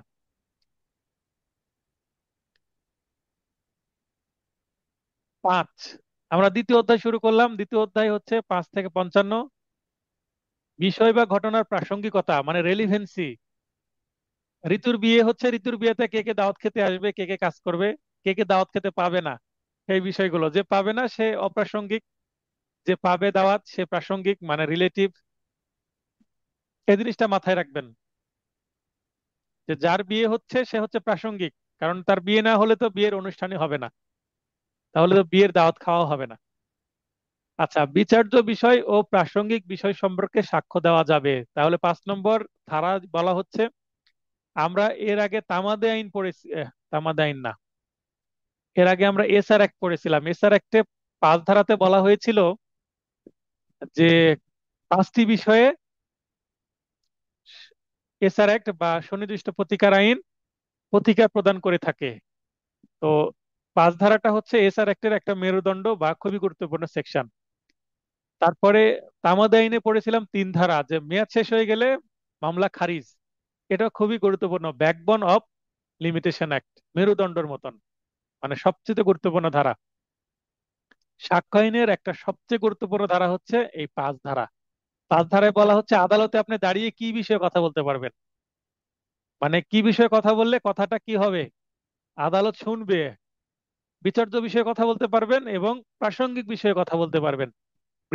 বিচার্য বিষয় এবং প্রাসঙ্গিক বিষয় ছাড়া অন্য বিষয়ে কথা বললে অপরপক্ষ খেপে যাবে। আদালত বলছে যে আপনি কেন এই বিষয়ে কথা বলছেন, মামলার বিষয়ে কথা বলেন, মামলার বাইরে কথা বলছেন কেন, এই কথা বলবে বিচারক। তার মানে আপনাকে বুঝতে পারতে হবে যে কিসের মামলা এবং প্রাসঙ্গিক বিষয় কি। এই মামলা আমার প্রমাণের জন্য, বা আসামি পক্ষ হলে এই মামলা মিথ্যা প্রমাণের জন্য ডিফেন্স লয়ার হিসেবে কি বিষয়ে আপনি কথা বলতে পারবেন। অর্থাৎ উভয় পক্ষের লয়ারকেই বিচার্য বিষয় মানে ফ্যাক্ট ইন ইস্যু এবং প্রাসঙ্গিক বিষয় বা রেলিভেন্ট ফ্যাক্ট, এই দুই বিষয়ে কথা বলতে দেওয়া হবে। এর বাইরে কোনো কথা বলার সুযোগ নেই আদালতে। এর বাইরে আদালতে কথা বললে কি হবে, হট্টগোল লেগে যাবে, মানে চেঁচামেচি শুরু হয়ে যাবে, গরুর হাট হয়ে যাবে, হাট বাজার। এছাড়া অন্য অর্থাৎ অপ্রাসঙ্গিক বিষয়ে সাক্ষ্য দেওয়া যাবে না, মানে কথা বলাই যাবে না। সাক্ষ্যদান ও প্রাসঙ্গিকতা বিষয়ে নীতি নির্দেশক ধারা হচ্ছে এই 5 ধারা। এই নীতি আদালতের জন্য মানা বাধ্যতামূলক, অর্থাৎ আদালতও এই দুইটি বিষয় ছাড়া কথা শুনতে বাধ্য নয়, এবং আদালত এই বিষয়টা যেমন মানবেন, অ্যাডভোকেটরাও এটা মানতে বাধ্য। 6, যে সকল বিষয় একই কার্যের অংশ সেগুলোর প্রাসঙ্গিকতা, যেটাকে রেস গাস্টে বলা হয়, সরাসরি বিচার্য বিষয় নয় কিন্তু বিচার্য বিষয় সম্পর্কিত কার্য বা ঘটনার অংশ। ওই যে ঋতু, যেটা কনের কথা বলছিলাম, ঋতু মেয়েটার বান্ধবী আত্মস্বজন তারা তো বিয়ে খেতে আসবেই, কিন্তু এই বিয়ের অনুষ্ঠানে আরো কিছু ব্যক্তি দাওয়াত খাবে, তারা কিনা আত্মস্বজন না, কারা, ওই যে ডেকোরেটর, তারপর কুক যারা রান্না বান্না করবে, শেফ যারা আছে, তারাও কিন্তু বিয়ের অনুষ্ঠানে রান্না বান্না করলে খাবে না তারা, তারাও খাবে দাওয়াত। তারা কিন্তু আত্মীয় না, তার মানে তারা অন্যভাবে প্রাসঙ্গিক, কারণ ওই অনুষ্ঠানে তারা দায়িত্ব পালন করছে। তাহলে একই সময়ে একই স্থানে অথবা ভিন্ন সময়ে ভিন্ন স্থানে সংঘটিত হলেও প্রাসঙ্গিক হতে পারে। মনে করেন যে আসামি রাজশাহীতে আছে, ঘটনা ঘটেছে ঢাকায়, আসামি নামে মামলা হয়ে গেছে। এখন আসামি বলছে যে আমি এখন ঘটনার স্থল ঢাকা, ঘটনার সময় একটা তারিখ বলছে যে 10/10/2025, ঘটনার সময় সন্ধ্যা 7টা। এখন আসামি বলছে যে আমি রাজশাহীতে ছিলাম ওই সময়। এখন ঢাকা, ঢাকার ঘটনা, রাজশাহী শব্দটা কেন আসছে? যিনি লাইনে আছেন, আচ্ছা কেউ লাইনে নাই, একজনকে লাইনে নেই, বাসেদ ভাই লাইনে আসেন। জি স্যার বলেন। ঘটনাস্থল ঢাকায়, এখন সে ঢাকায় কি করেছে এটা বিষয়ে সাক্ষ্য নিতে হবে। এখন আসামি সে বলছে যে ওই সময় আমি রাজশাহীতে ছিলাম। রাজশাহীতে ছিলাম তার অর্থ হচ্ছে ঢাকায় ছিলাম না, তাই না? জি স্যার। তো এটাই বলা হচ্ছে যে এটা অন্যভাবে প্রাসঙ্গিক হতে পারে। কারণ যখন আমি বলবো রাজশাহীতে ছিলাম তার অর্থ হচ্ছে ইনডিরেক্টলি আমি ঢাকায় অবস্থান করছিলাম না, মানে ঘটনাস্থলে আমি ছিলাম না, আমার থাকার সম্ভাবনা নাই, মানে আমার এই অপরাধটা করার কোনো কারণ বা সম্ভাবনা নাই। বুঝতে পেরেছেন? এটাই বলা হচ্ছে জি যদি স্যার বুঝতে পেরেছি। অন্যভাবে কানেক্টেড হয় তাহলে সেটা প্রাসঙ্গিক হবে। যেমন ওই বিয়ের রান্না বান্না করতে আসলে দাওয়াত খাবে, আত্মীয় না হলেও। আমি মানে উদাহরণটা এই কারণে রাখছি যেন আপনারা লিঙ্ক করতে পারেন এবং মনে রাখতে পারেন। 7, যে সকল বিষয় বিচার্য বিষয়ের উপলক্ষ কারণ বা ফলাফল অর্থাৎ কজ অর ইফেক্ট হিসেবে যদি কাজ করে, কি কারণে ঘটনা ঘটালো বা এই কাজটা করলে এর ফলস্বরূপ কি হতে পারে। কারোর প্রতি যদি শত্রুতা থাকে তাহলে ঘটনা ঘটতে পারে, তাকে মারধর করতে পারে, মার্ডার করতে পারে, আহত করতে পারে, নিহত করতে পারে। আর আহত নিহত করলে কি হবে? আহত করলে ওই ভিকটিমের শরীরে আঘাতের চিহ্ন থাকবে, আর নিহত করলে একটা ডেড বডি পাওয়া যাবে। বিচার্য বা প্রাসঙ্গিক বিষয়ের সাথে সরাসরি বা অন্যভাবে পরিবেশ বা সুযোগ সৃষ্টি করে সেগুলো প্রাসঙ্গিক হবে। আমরা পড়ছি কোনগুলো প্রাসঙ্গিক এবং কোনগুলো নয়। 5 থেকে 55 কোনগুলো প্রাসঙ্গিক কোনগুলো প্রাসঙ্গিক নয়, কোনগুলো সম্পর্কে আদালতে কথা বলা যাবে এবং কোনগুলো সম্পর্কে কথা বলা যাবে না, এগুলো বিষয়ে কিন্তু গল্প চলছে। 55 ধারা পর্যন্ত এগুলোই চলবে। 7 হয়ে গেল। 8, উদ্দেশ্য, প্রস্তুতি ও পূর্ববর্তী বা পরবর্তী আচরণ, motive, preparation and conduct. Motive মানে একটা ঘটনা মানুষ কেন ঘটায়, তার মনের ইচ্ছা কি। এবং প্রিপারেশন, একটা ঘটনা ঘটাতে হলে তার তো কিছু প্রিপারেশন বা প্রস্তুতি লাগবে। এখন একটা মার্ডার কেস ঘটেছে, এই মার্ডার কেসের উইপন হচ্ছে একটা পিস্তল, একটা পিস্তল দিয়ে একজন গুলি করেছে, করে হত্যা করেছে। কারণ এই পিস্তলটা কোথা থেকে কে কিনেছে এটা একটা প্রিপারেশনের অংশ, এগুলো কিন্তু প্রাসঙ্গিক। এবং দেখা যাচ্ছে একটা গুলির শব্দ হলো, গুলির শব্দের পর রহিম নামে একজন ব্যক্তি ঘটনাস্থল থেকে দৌড় দিয়ে পালিয়ে চলে গেল, যার হাতে একটি পিস্তল দেখা গিয়েছে। তার মানে এটা হচ্ছে পরবর্তী আচরণ। এবং যে এলাকায় ঘটনা ঘটেছে ওই এলাকায় রহিম নামে একজন ব্যক্তি 1 সপ্তাহ ধরে নিখোঁজ, তার মানে ঘটনা ঘটিয়ে পালিয়েছে, সে আসামি হতে পারে। এটা একটা প্রাসঙ্গিক, মানে পূর্ববর্তী এবং পরবর্তী আচরণ। একটা ঘটনা ঘটলে আগে পরে কিছু ঘটনা ঘটে। বা একজন লোক দৌড়ে পালিয়ে চলে গেল, তার হাতে একটা রক্তাক্ত চাকু ছিল, তার মানে হয়তোবা সে কোনো অকারেন্স বা ঘটনা ঘটিয়েছে, পরবর্তী আচরণ। সে দৌড়ে পালিয়ে গেল। বা সে হাঁপাচ্ছিল, তার মানে দৌড়ে এসেছে, এরকম কোনো বিষয়, এগুলো প্রাসঙ্গিক হবে। 10, অভিন্ন অভিপ্রায়, মতলব প্রসঙ্গে ষড়যন্ত্রকারীর কথা বা কাজ। আমরা দণ্ডবিধি বা পেনাল কোডের 34 ধারা পড়েছি না? 34 ধারায় কমন ইন্টেনশন ছিল, সাক্ষ্য আইনে জি কিন্তু স্যার। কমন কমন ইন্টেনশন সম্পর্কে সাক্ষ্য আইনের 10 ধারায় বলা আছে, মানে যেটা 34 ধারায় আছে সেটাই কিন্তু 10 ধারায় রিপিট করা আছে বা ক্রস কানেকশন করা আছে। Things said or done by conspiration মানে ষড়যন্ত্র, in reference to common design, ওখানে ছিল কমন ইন্টেনশন নামে, আর এখানে নাম দেওয়া হয়েছে কমন ডিজাইন, একই জিনিস। 2 বা ততোধিক ব্যক্তি অপরাধ করার ষড়যন্ত্র করলে তাদের যে কোনো একজনের কথা, কাজ বা লিখিত বিষয় ষড়যন্ত্রের অস্তিত্ব প্রমাণের জন্য প্রাসঙ্গিক হবে। তার মানে দুইজন বিষয়ে গল্প করছে যে দোস্ত আজকে ওই রাস্তায় আমরা 11টার দিকে থাকবো, ওই দিক দিয়ে যে যাবে তাকেই ধরে তার জিনিসপত্র কেড়ে নিব, মানে ছিনতাই করব, রবারি করব বা চুরি করব। তাহলে এই কথা যদি কেউ শোনে এবং আদালতে এসে দাঁড়ায় যে তারা গল্প করছিল, এটা আমি শুনেছি আমার কানে, রহিম আর করিম বসে গল্প করছিল দুই বন্ধু, এটা কিন্তু প্রাসঙ্গিক হবে। বুঝতে পেরেছেন? তাহলে জি স্যার। এই যে দণ্ডবিধির 34 ধারা, এটা কিন্তু সাক্ষ্য আইনের 10 ধারার ভেতরে বলা নাই, কিন্তু আমি মানে বুঝি বলে এটা আমি লিখে আপনাদের হেল্প করছি। 11, যে সকল বিষয় অন্য কোনোভাবে প্রাসঙ্গিক নয় সেগুলো যে ক্ষেত্রে প্রাসঙ্গিক, এটাকে প্লে অফ অ্যালিবি বা অন্যত্র অবস্থানের অজুহাত। যেটা আমি এর আগে বললাম যে ঢাকাতে ঘটনা, রাজশাহীতে অবস্থান করছে, মানে আসামি নিজে এসে দাবি করবে যে আমি অন্যত্র অবস্থান করছি, সেই ক্ষেত্রে সেটা প্রাসঙ্গিক হবে। এটা আমরা দেখব যে যখন স্ত্রী হত্যা মামলায় স্বামী স্ত্রী একই বিছানায় বসবাস করছিল, একই ঘরে ছিল, দেখা যাচ্ছে স্ত্রী মারা গেছে, তাহলে প্রথম আসামি কাকে ধরবে? স্বামীকেই ধরবে। তাহলে স্বামীকে প্রমাণ করতে হবে যে হ্যাঁ এই, সাধারণত আসামিকে প্রমাণ করার দরকার হয় না, কিন্তু এই মামলায়, স্ত্রী হত্যা মামলায় স্বামীকে প্রমাণ করতে হবে যে আমি নির্দোষ এবং আমি ওই ঘরে ছিলাম না, না হলে মানুষ ধরে নিবে যে সেই সেখানে ছিল। অথবা যদি স্বামী মারা যায়, স্ত্রীকে ধরবে যে আপনার স্বামী মারা গেছে, আপনি খুন করেছেন, কারণ দুই ঘরে তো আপনারা, ওই ঘরে তো আপনারা দুইজনই ছিলেন, অন্য কেউ ছিল না, এবং ভিতর থেকে ছিটকানি দেওয়া ছিল, অথবা আপনি এই ঘটনা ঘটিয়ে পালিয়েছেন। এখন যদি স্ত্রী বা স্বামী দাবি করে যে হ্যাঁ আমার সঙ্গীকে আমি খুন করিনি, আমি অন্যত্র ছিলাম ঘটনার সময়, ওই রাত্রে আমি তার সাথে ছিলাম না, তাহলে সেটা তাকেই প্রমাণ করতে হবে, অর্থাৎ যে যে দাবি করছে সে বিষয় তাকেই প্রমাণ করতে হবে। এটা আমরা আবার সাক্ষ্য আইনের 105 ধারার দিকে রিপিট হতে দেখবো। এটা এমসিকিউ প্রশ্নে আসে। 14তে বলা হচ্ছে যে সকল বিষয় মানসিক বা শারীরিক অবস্থা প্রকাশ করে সেগুলো প্রাসঙ্গিক। মানে একজন মানুষের অভ্যাস বা প্রবণতা, এটা অপ্রাসঙ্গিক, যেমন অপ্রাস্ত বা পাগলামি, এই ধরনের একটা বিষয় থাকতে পারে, সেটা অপ্রাসঙ্গিক হবে। কিন্তু বিচার্য বিষয়ের সাথে সম্পর্কযুক্ত পূর্বের রায়, আচরণ, ইচ্ছা, এগুলো প্রাসঙ্গিক। যেমন এর আগে বললাম, যৌতুক মামলায় একজন ব্যক্তি আগের একটা মামলায় যদি এই ধরনের তার বিচার হয়, বা একটা চুরির মামলা, আগেও তার চুরির ঘটনা ছিল, বারবার সে চুরি করে, ধরা পড়ে, বিচার হয়, সাজা হয়, আবার বের হয়ে আবার চুরি করে, তাহলে এগুলো প্রাসঙ্গিক হবে। আর একজন ব্যক্তি পাগল, সে কাজটা করতেই পারে, তো পাগল বলেই যে কাজটি করবে তা না, এটা প্রাসঙ্গিক হবে না। দেখেন বিস্তারিত দেওয়া আছে, একটু দেখে নেবেন। ইংলিশটাও অবশ্যই পড়বেন, ইংলিশ তুলে দিয়ে প্রশ্ন আসে।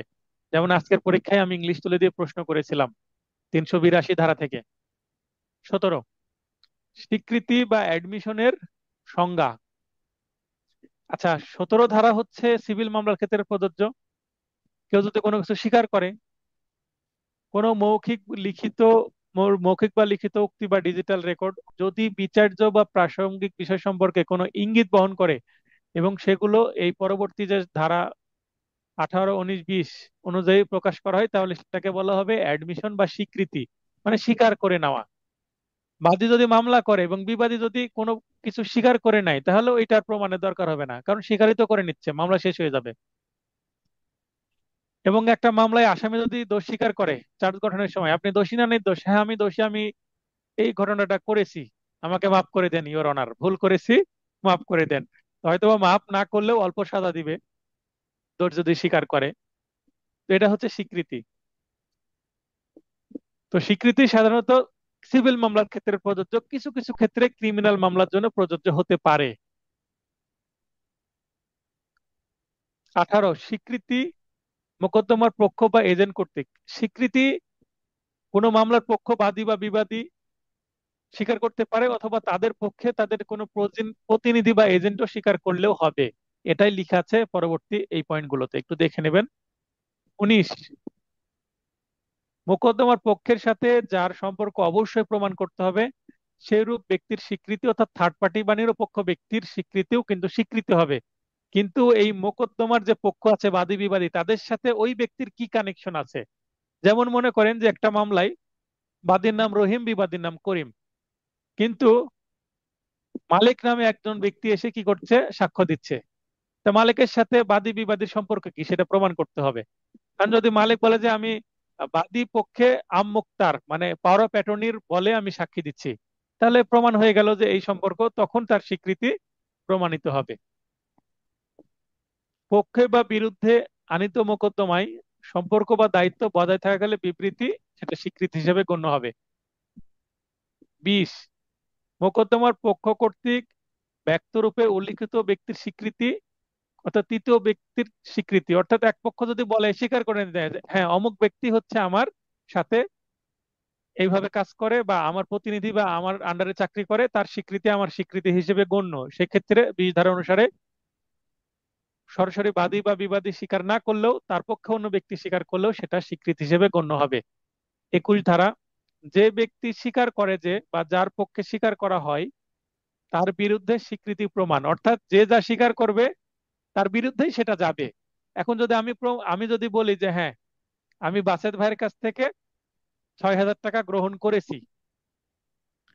এখন পরে যদি বলি যে বাসেত ভাইয়ের 2,000 টাকা এখনো ডিউ আছে, তখন বাসেত ভাই বলবে যে না স্যার, আপনি তো এর আগে বলেছেন যে আহ, টাকা 6,000 রিসিভড, ফুল পেড। এখন যদি আমি ফুল পেড বলে দিই, তাহলে বাসেত ভাই ওই অংশটুকু আমাকে বলবে যে আপনি তো ফুল পেড লিখে পাঠিয়েছেন স্যার, এই দেখেন তার প্রমাণ। তাহলে আমি যেহেতু স্বীকার করে নিয়েছিলাম ফুল পেড, আমি পরে আর ওনার কাছ থেকে কোনো অর্থ দাবি করতে পারবো না। তেমনি কোনো ব্যবসায়ী যদি কোনো ডকুমেন্টে ফুল পেড লিখে দেয়, তাহলে সে পরবর্তীতে আর কোনো কিছু দাবি করতে পারবে না, কারণ সে স্বীকার করে নিচ্ছে। তার মানে যে যা স্বীকার করছে সেটাই তার বিরুদ্ধেই ব্যবহার করা হয়। আমি যদি বলি যে হ্যাঁ, আমি একজনের কাছ থেকে 10,000 টাকা ধার নিয়েছিলাম, সে আমার কাছ থেকে এখনো টাকা পায়, এই বক্তব্যটা আমার বিরুদ্ধেই যাবে। তার মানে স্বীকৃতি দাতার বিরুদ্ধেই স্বীকৃতি প্রমাণ করতে হয়। স্বীকৃতি সমূহ প্রাসঙ্গিক এবং তা প্রদানকারীর বিরুদ্ধে প্রমাণ করা যেতে পারে, এটাই হচ্ছে সাধারণ নীতি। তবে কিছু কিছু ক্ষেত্রে যে স্বীকার করছে তার পক্ষেও কিন্তু প্রমাণ করা যেতে পারে, যেটা ব্যতিক্রম। কি ব্যতিক্রম?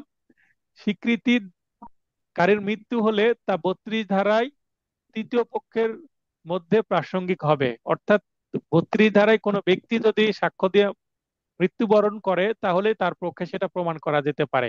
কারণ মৃত্যু দানকালে কোনো ব্যক্তি মিথ্যা কথা বলে না, এটাকে বলে ডাইং ডিক্লারেশন। আমরা আগামী ক্লাসে জানবো সেটা। মানসিক বা দৈহিক অবস্থা সম্পর্কে বিবৃতি ও আচরণ যখন মিথ্যা প্রতিপন্ন করা অসম্ভব হয়ে পড়ে, তখন নিজের স্বীকৃতি নিজের পক্ষে প্রমাণ করা যাবে। কোন স্বীকৃতি যদি স্বীকৃতি ভিন্ন অন্যভাবে প্রাসঙ্গিক হয়, সেক্ষেত্রে স্বীকৃতি হলেও যেহেতু সেটা প্রাসঙ্গিক, তাই নিজের পক্ষেই প্রমাণ করা যাবে। মনে করেন যে আমি একটা দোকানদার, আমার একটা হিসাবের খাতা আছে, এই খাতায় লিখে নিলাম যে রহিম নামে একজন ব্যক্তি আজকে 13 তারিখে 10,000 টাকার মালামাল গ্রহণ করলো। তাহলে এটা কে লিখলো? আমি লিখলাম। তাহলে এটা আমার পক্ষেই প্রমাণ হিসেবে থাকবে, যদিও এটা যে বাকি রাখলো সে লিখেনি। তাহলে আমার হিসাবের খাতা আমার স্বার্থে ব্যবহার হবে। তো এই ক্ষেত্রে ব্যতিক্রম। 22, দলিলের অন্তর্ভুক্ত বিষয় সম্পর্কে মৌখিক স্বীকৃতি প্রাসঙ্গিক নয়। দলিলে যা লেখা আছে সেটা মুখে বললে হবে না। এর আগে উদাহরণ দিলাম, চেকে যেটা লেখা আছে 10 লক্ষ টাকা, সেটা চেক দেখে প্রমাণ করতে হবে। মুখে যদি আমি বলি স্যার এটা 10 লক্ষ না, 10,000 টাকা, তাহলে মুখের কথার দাম নাই, দলিলে যেটা আছে সেটা। একটা দলিলে যদি লেখা থাকে স্যার 1 বিঘা সম্পত্তি বিক্রয় করেছে 33%, এখন আমি যদি বলি স্যার 1 বিঘা না, এটা 2 বিঘা বিক্রয় করেছে, তাহলে দলিলে যেটা লেখা আছে সেটাই, মুখের কথার দাম নাই, কারণ দলিলে যা থাকে সেটার মূল্যই বেশি। 23, দেওয়ানি মোকদ্দমার স্বীকৃতি যখন প্রাসঙ্গিক। Admissions in civil cases when relevant. দেখেন, প্রতিটা সেকশনের মধ্যে ইংলিশ টার্মটা বা ইংলিশ সেন্টেন্সটা দিয়ে দেওয়া হয়েছে। তার মানে সাক্ষ্য আইন থেকে ইংলিশ টার্ম দিয়ে প্রশ্ন বেশি আসে। এই লাইনটা তুলে দিলাম, দিয়ে বললাম এটা কত ধারার বিষয়, তখন ধারা 23 উত্তর করতে হবে। সুস্পষ্ট শর্তাধীনে করা হলে তার সম্পর্কে সাক্ষ্যদান করা হবে না। এটিকে একটি চুক্তি বলে আদালত অনুমান করলে তা অপ্রাসঙ্গিক হবে না। মানে সেটা প্রাসঙ্গিক হবে না, অপ্রাসঙ্গিক হবে। তবে ব্যাখ্যা হচ্ছে 126 ধারা মতে, 126 ধারায় হচ্ছে আমি যখন কোনো মক্কেলের কাছ থেকে উকিল হিসেবে কোনো কিছু জানবো, সেটা কারো কাছে প্রকাশ করা যাবে না। মানে মক্কেলের গোপনীয়তা রক্ষা করতে হবে, 126 ধারাতে এটা বলা আছে। উকিল সাক্ষ্য দিতে বাধ্য থাকলে তা এই ধারার আওতায় পড়বে না। 24, এখানে আমাদের চলে গেল সিভিল মামলার ক্ষেত্রে। এবার আমরা শুরু হবে হচ্ছে ক্রিমিনাল মামলার ক্ষেত্রে প্রাসঙ্গিকতা, অর্থাৎ ক্রিমিনাল মামলায় ফৌজদারি মামলায় কোনটা প্রাসঙ্গিক হবে কোনটা অপ্রাসঙ্গিক হবে। 24, প্রলোভন, ভয়ভীতি প্রদর্শন, প্রতিশ্রুতির দ্বারা আদায়কৃত দোষ স্বীকারোক্তি ফৌজদারি মামলার যখন অপ্রাসঙ্গিক।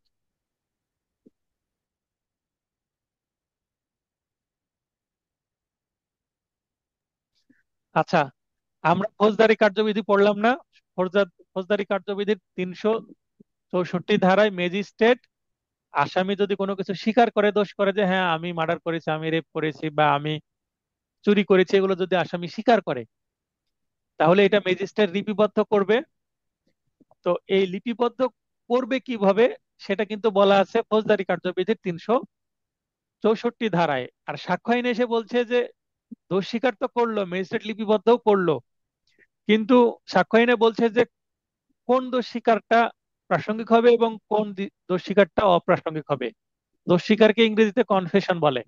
তো কনফেশন কজড বাই ইনডিউসমেন্ট, ইনডিউসমেন্ট মানে প্রলোভন বা কোনোভাবে প্রভাবিত করা, লোভ দেখানো।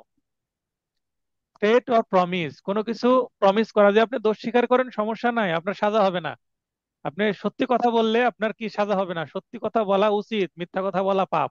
এভাবে যদি ভুল বুঝিয়ে ম্যাজিস্ট্রেট কারো কাছ থেকে দোষ স্বীকার করে নেয়, তাহলে এটা ইররিলিভেন্ট হবে, সেটা প্রাসঙ্গিক হবে না। কারণ এখানে স্বাধীনভাবে স্বেচ্ছায় দোষ স্বীকার করতে হবে আসামিকে। প্রভাবশালী ব্যক্তির দ্বারা, কোনো প্রভাবশালী ব্যক্তি যদি চাপ সৃষ্টি করে আসামিকে দোষ স্বীকার করতে, আদালতের নিকট এমন প্রতীয়মান হলে এবং এভাবে দোষ স্বীকারোক্তির ফলে আসামি পার্থিব সুবিধা পাবে বা অসুবিধা এড়াতে পারবে বলে যথেষ্ট কারণ ঘটে, তবে তা অপ্রাসঙ্গিক। অমর ভাই বলেন। স্যার স্যার স্যার আসসালামু আলাইকুম স্যার। হ্যাঁ। ম্যাজিস্ট্রেট যে দোষটা স্বীকার করাইলো, স্যার এটা তো হুম। উনি জবানবন্দিতে লিখলো যে হ্যাঁ আসামি স্বীকার করছে।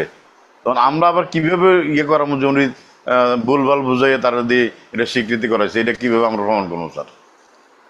দোষ স্বীকারোক্তি দেওয়ার পরে জি মানে দোষ স্বীকারোক্তি দিয়ে যখন চলে আসলো, তখনই এখানে আসামি তো জেলখানায় থাকলে জি আসামির আছে। লোকজনের সাথে কি হয়, যোগাযোগ হয় না, দেখা করতে জি জি পারেন হয়। আত্মীয় স্বজন। জি তারপরে মোবাইল ফোন, ওই যে টেলিফোনের মাধ্যমে কথাও বলা যায়।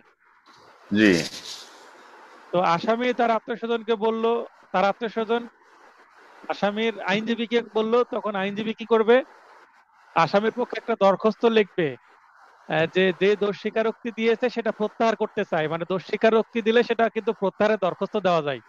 তাহলে যেই তারিখে দোষ স্বীকারোক্তি দিল, খুব দ্রুত সময়ের মধ্যে একটা প্রত্যাহারের আবেদন করতে হবে, যে এই দোষ স্বীকারোক্তি আমার থেকে ভয় দেখিয়ে বা জোর করে নেওয়া হয়েছে, আমি এটা প্রত্যাহার করতে চাচ্ছি। এখন প্রত্যাহারের দরখাস্ত দিলে যে সেটা মঞ্জুর হবে তা না, কিন্তু এই দরখাস্তটা কোথায় থাকবে, নথিতে থাকবে, এবং এটার সুবিধা নেওয়া যাবে, এবং পরে ওই বিষয়ে আসামি আসামি স্যার সাবাই দেওয়া সাক্ষী হয়েছে, দিতে পারবে। হুম। দেওয়া হয়েছে, দেওয়া হওয়ার পরও বললো যে দেখেন দোষ স্বীকার করে ফেলছে। হ্যাঁ। যেমন আমার কাছে একটা মামলা আছে স্যার, বারবার ওনারা জামিন চেয়ে এরা বলতেছে যে দেন ওনারা উনি স্বীকারোক্তি দিছে, আসলে কিন্তু আসলে উনি ঘটনা করে নাই। হুম। পুলিশ বলছে যে যে তুই এটা স্বীকার করিস তোর মাফ করে দিব, এই জন্য এই হ্যাঁ। সে হ্যাঁ। স্বীকার। বয়স কম, বয়স হয় নাই, 15-16 হ্যাঁ। হ্যাঁ। বছর মাত্র, আচ্ছা, অন্তত জামিনও দিচ্ছে না।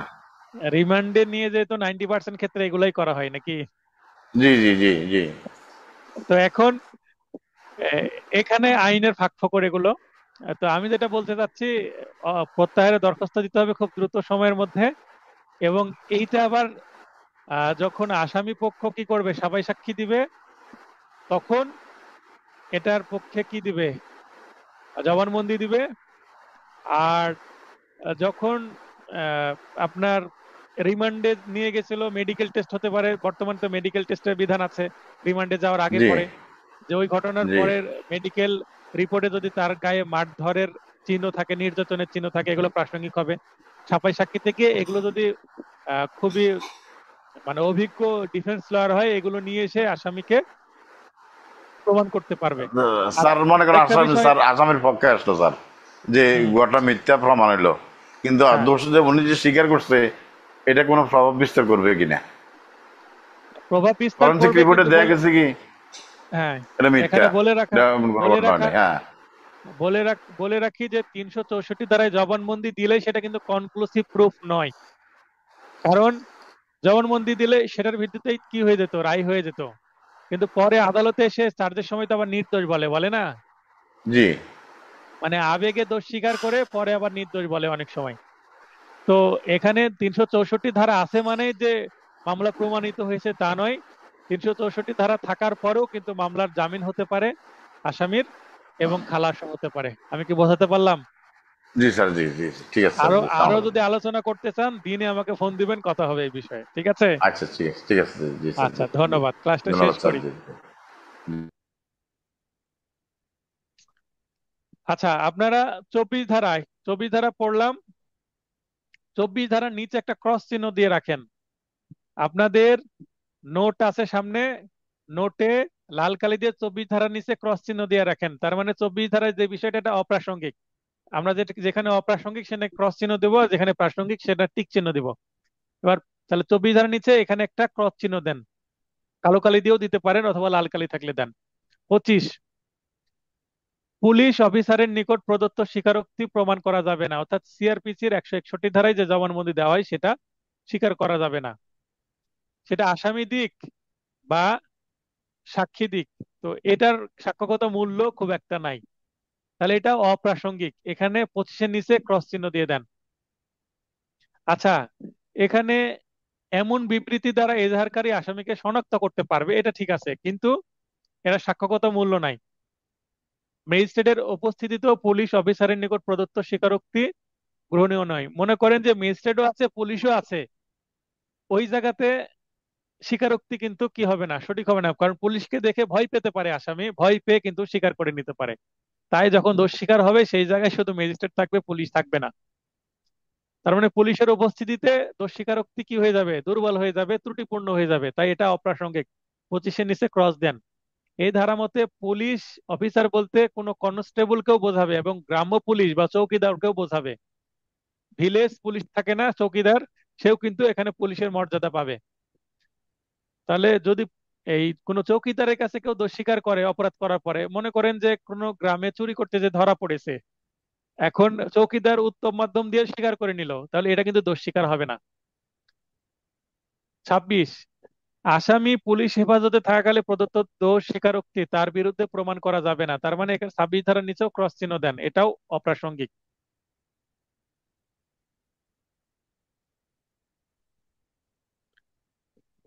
আচ্ছা, এর আগে আপনাদেরকে যেটা বলছিলাম 24 ধারা পড়াতে গিয়ে 364 ধারা বললাম, সেটা ভুল হয়েছে আমার। সিআরপিসি 364 না 164 ধারা, মানে কনফেশন হয় 164 ধারায়।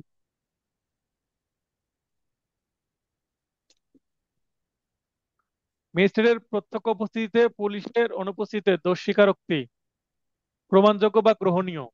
তার মানে 164 ধারায় যেটা ম্যাজিস্ট্রেটের কাছে হবে সেটাই প্রকৃত কনফেশন এবং সেটাই প্রমাণ করা যাবে এবং অন্যগুলো যাবে না।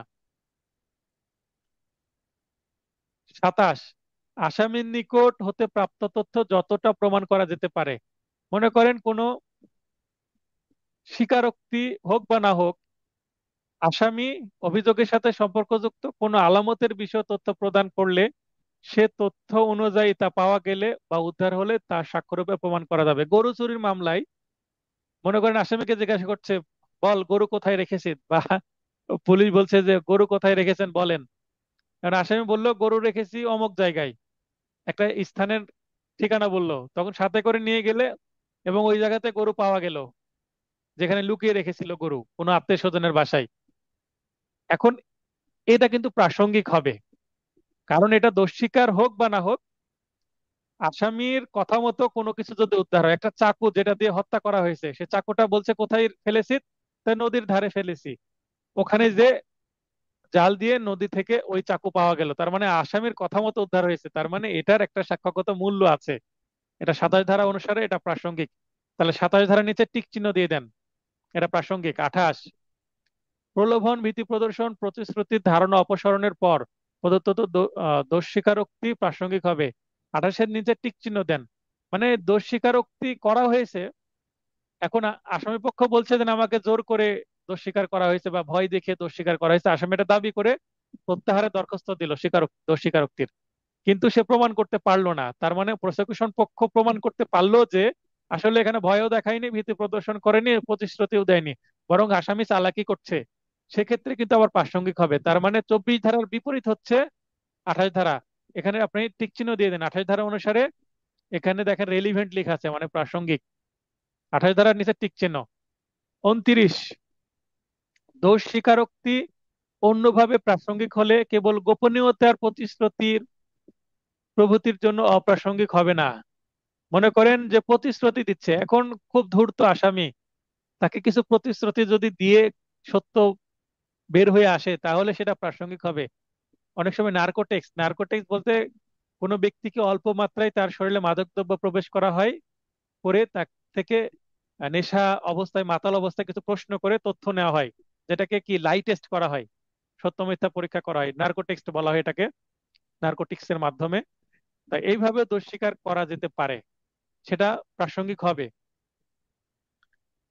তাহলে 29 ধারার নিচে টিক চিহ্ন হবে। 30, দোষ স্বীকারোক্তি কারক ও একই অপরাধে যৌথভাবে বিচারাধীন ব্যক্তিকে প্রভাবিত করে এমন দোষ স্বীকারোক্তি বিবেচনা, যেটাকে রাজসাক্ষী। রাজসাক্ষী বলতে সকলের পক্ষে যদি কোনো আসামি সাক্ষী দেয় তাহলে সে খালাস পাবে, কিন্তু বাকি তার সঙ্গী সাথীরা ফেঁসে যাবে। এটা প্রাসঙ্গিক, টিক চিহ্ন দেন। 31, স্বীকৃতি চূড়ান্ত প্রমাণ নয়, মানে স্বীকৃতি বা অ্যাডমিশন কোনো কনক্লুসিভ প্রুফ নয়, তবে প্রমাণে বাধা সৃষ্টি করতে পারে, যেটাকে স্টপেল বলছে। তার মানে এর আগে কোনো কিছু আমি দাবি করলাম, পরে সেটা আর অস্বীকার করতে পারবো না, দিস ইজ স্টপেল। স্টপেল 115, 16 এবং 17 ধারা পড়লে আরো ভালো বুঝতে পারবেন। এইটা কিন্তু 23 সালে এসেছিল এই সেকশন থেকে। তো আজকের আলোচনা এত।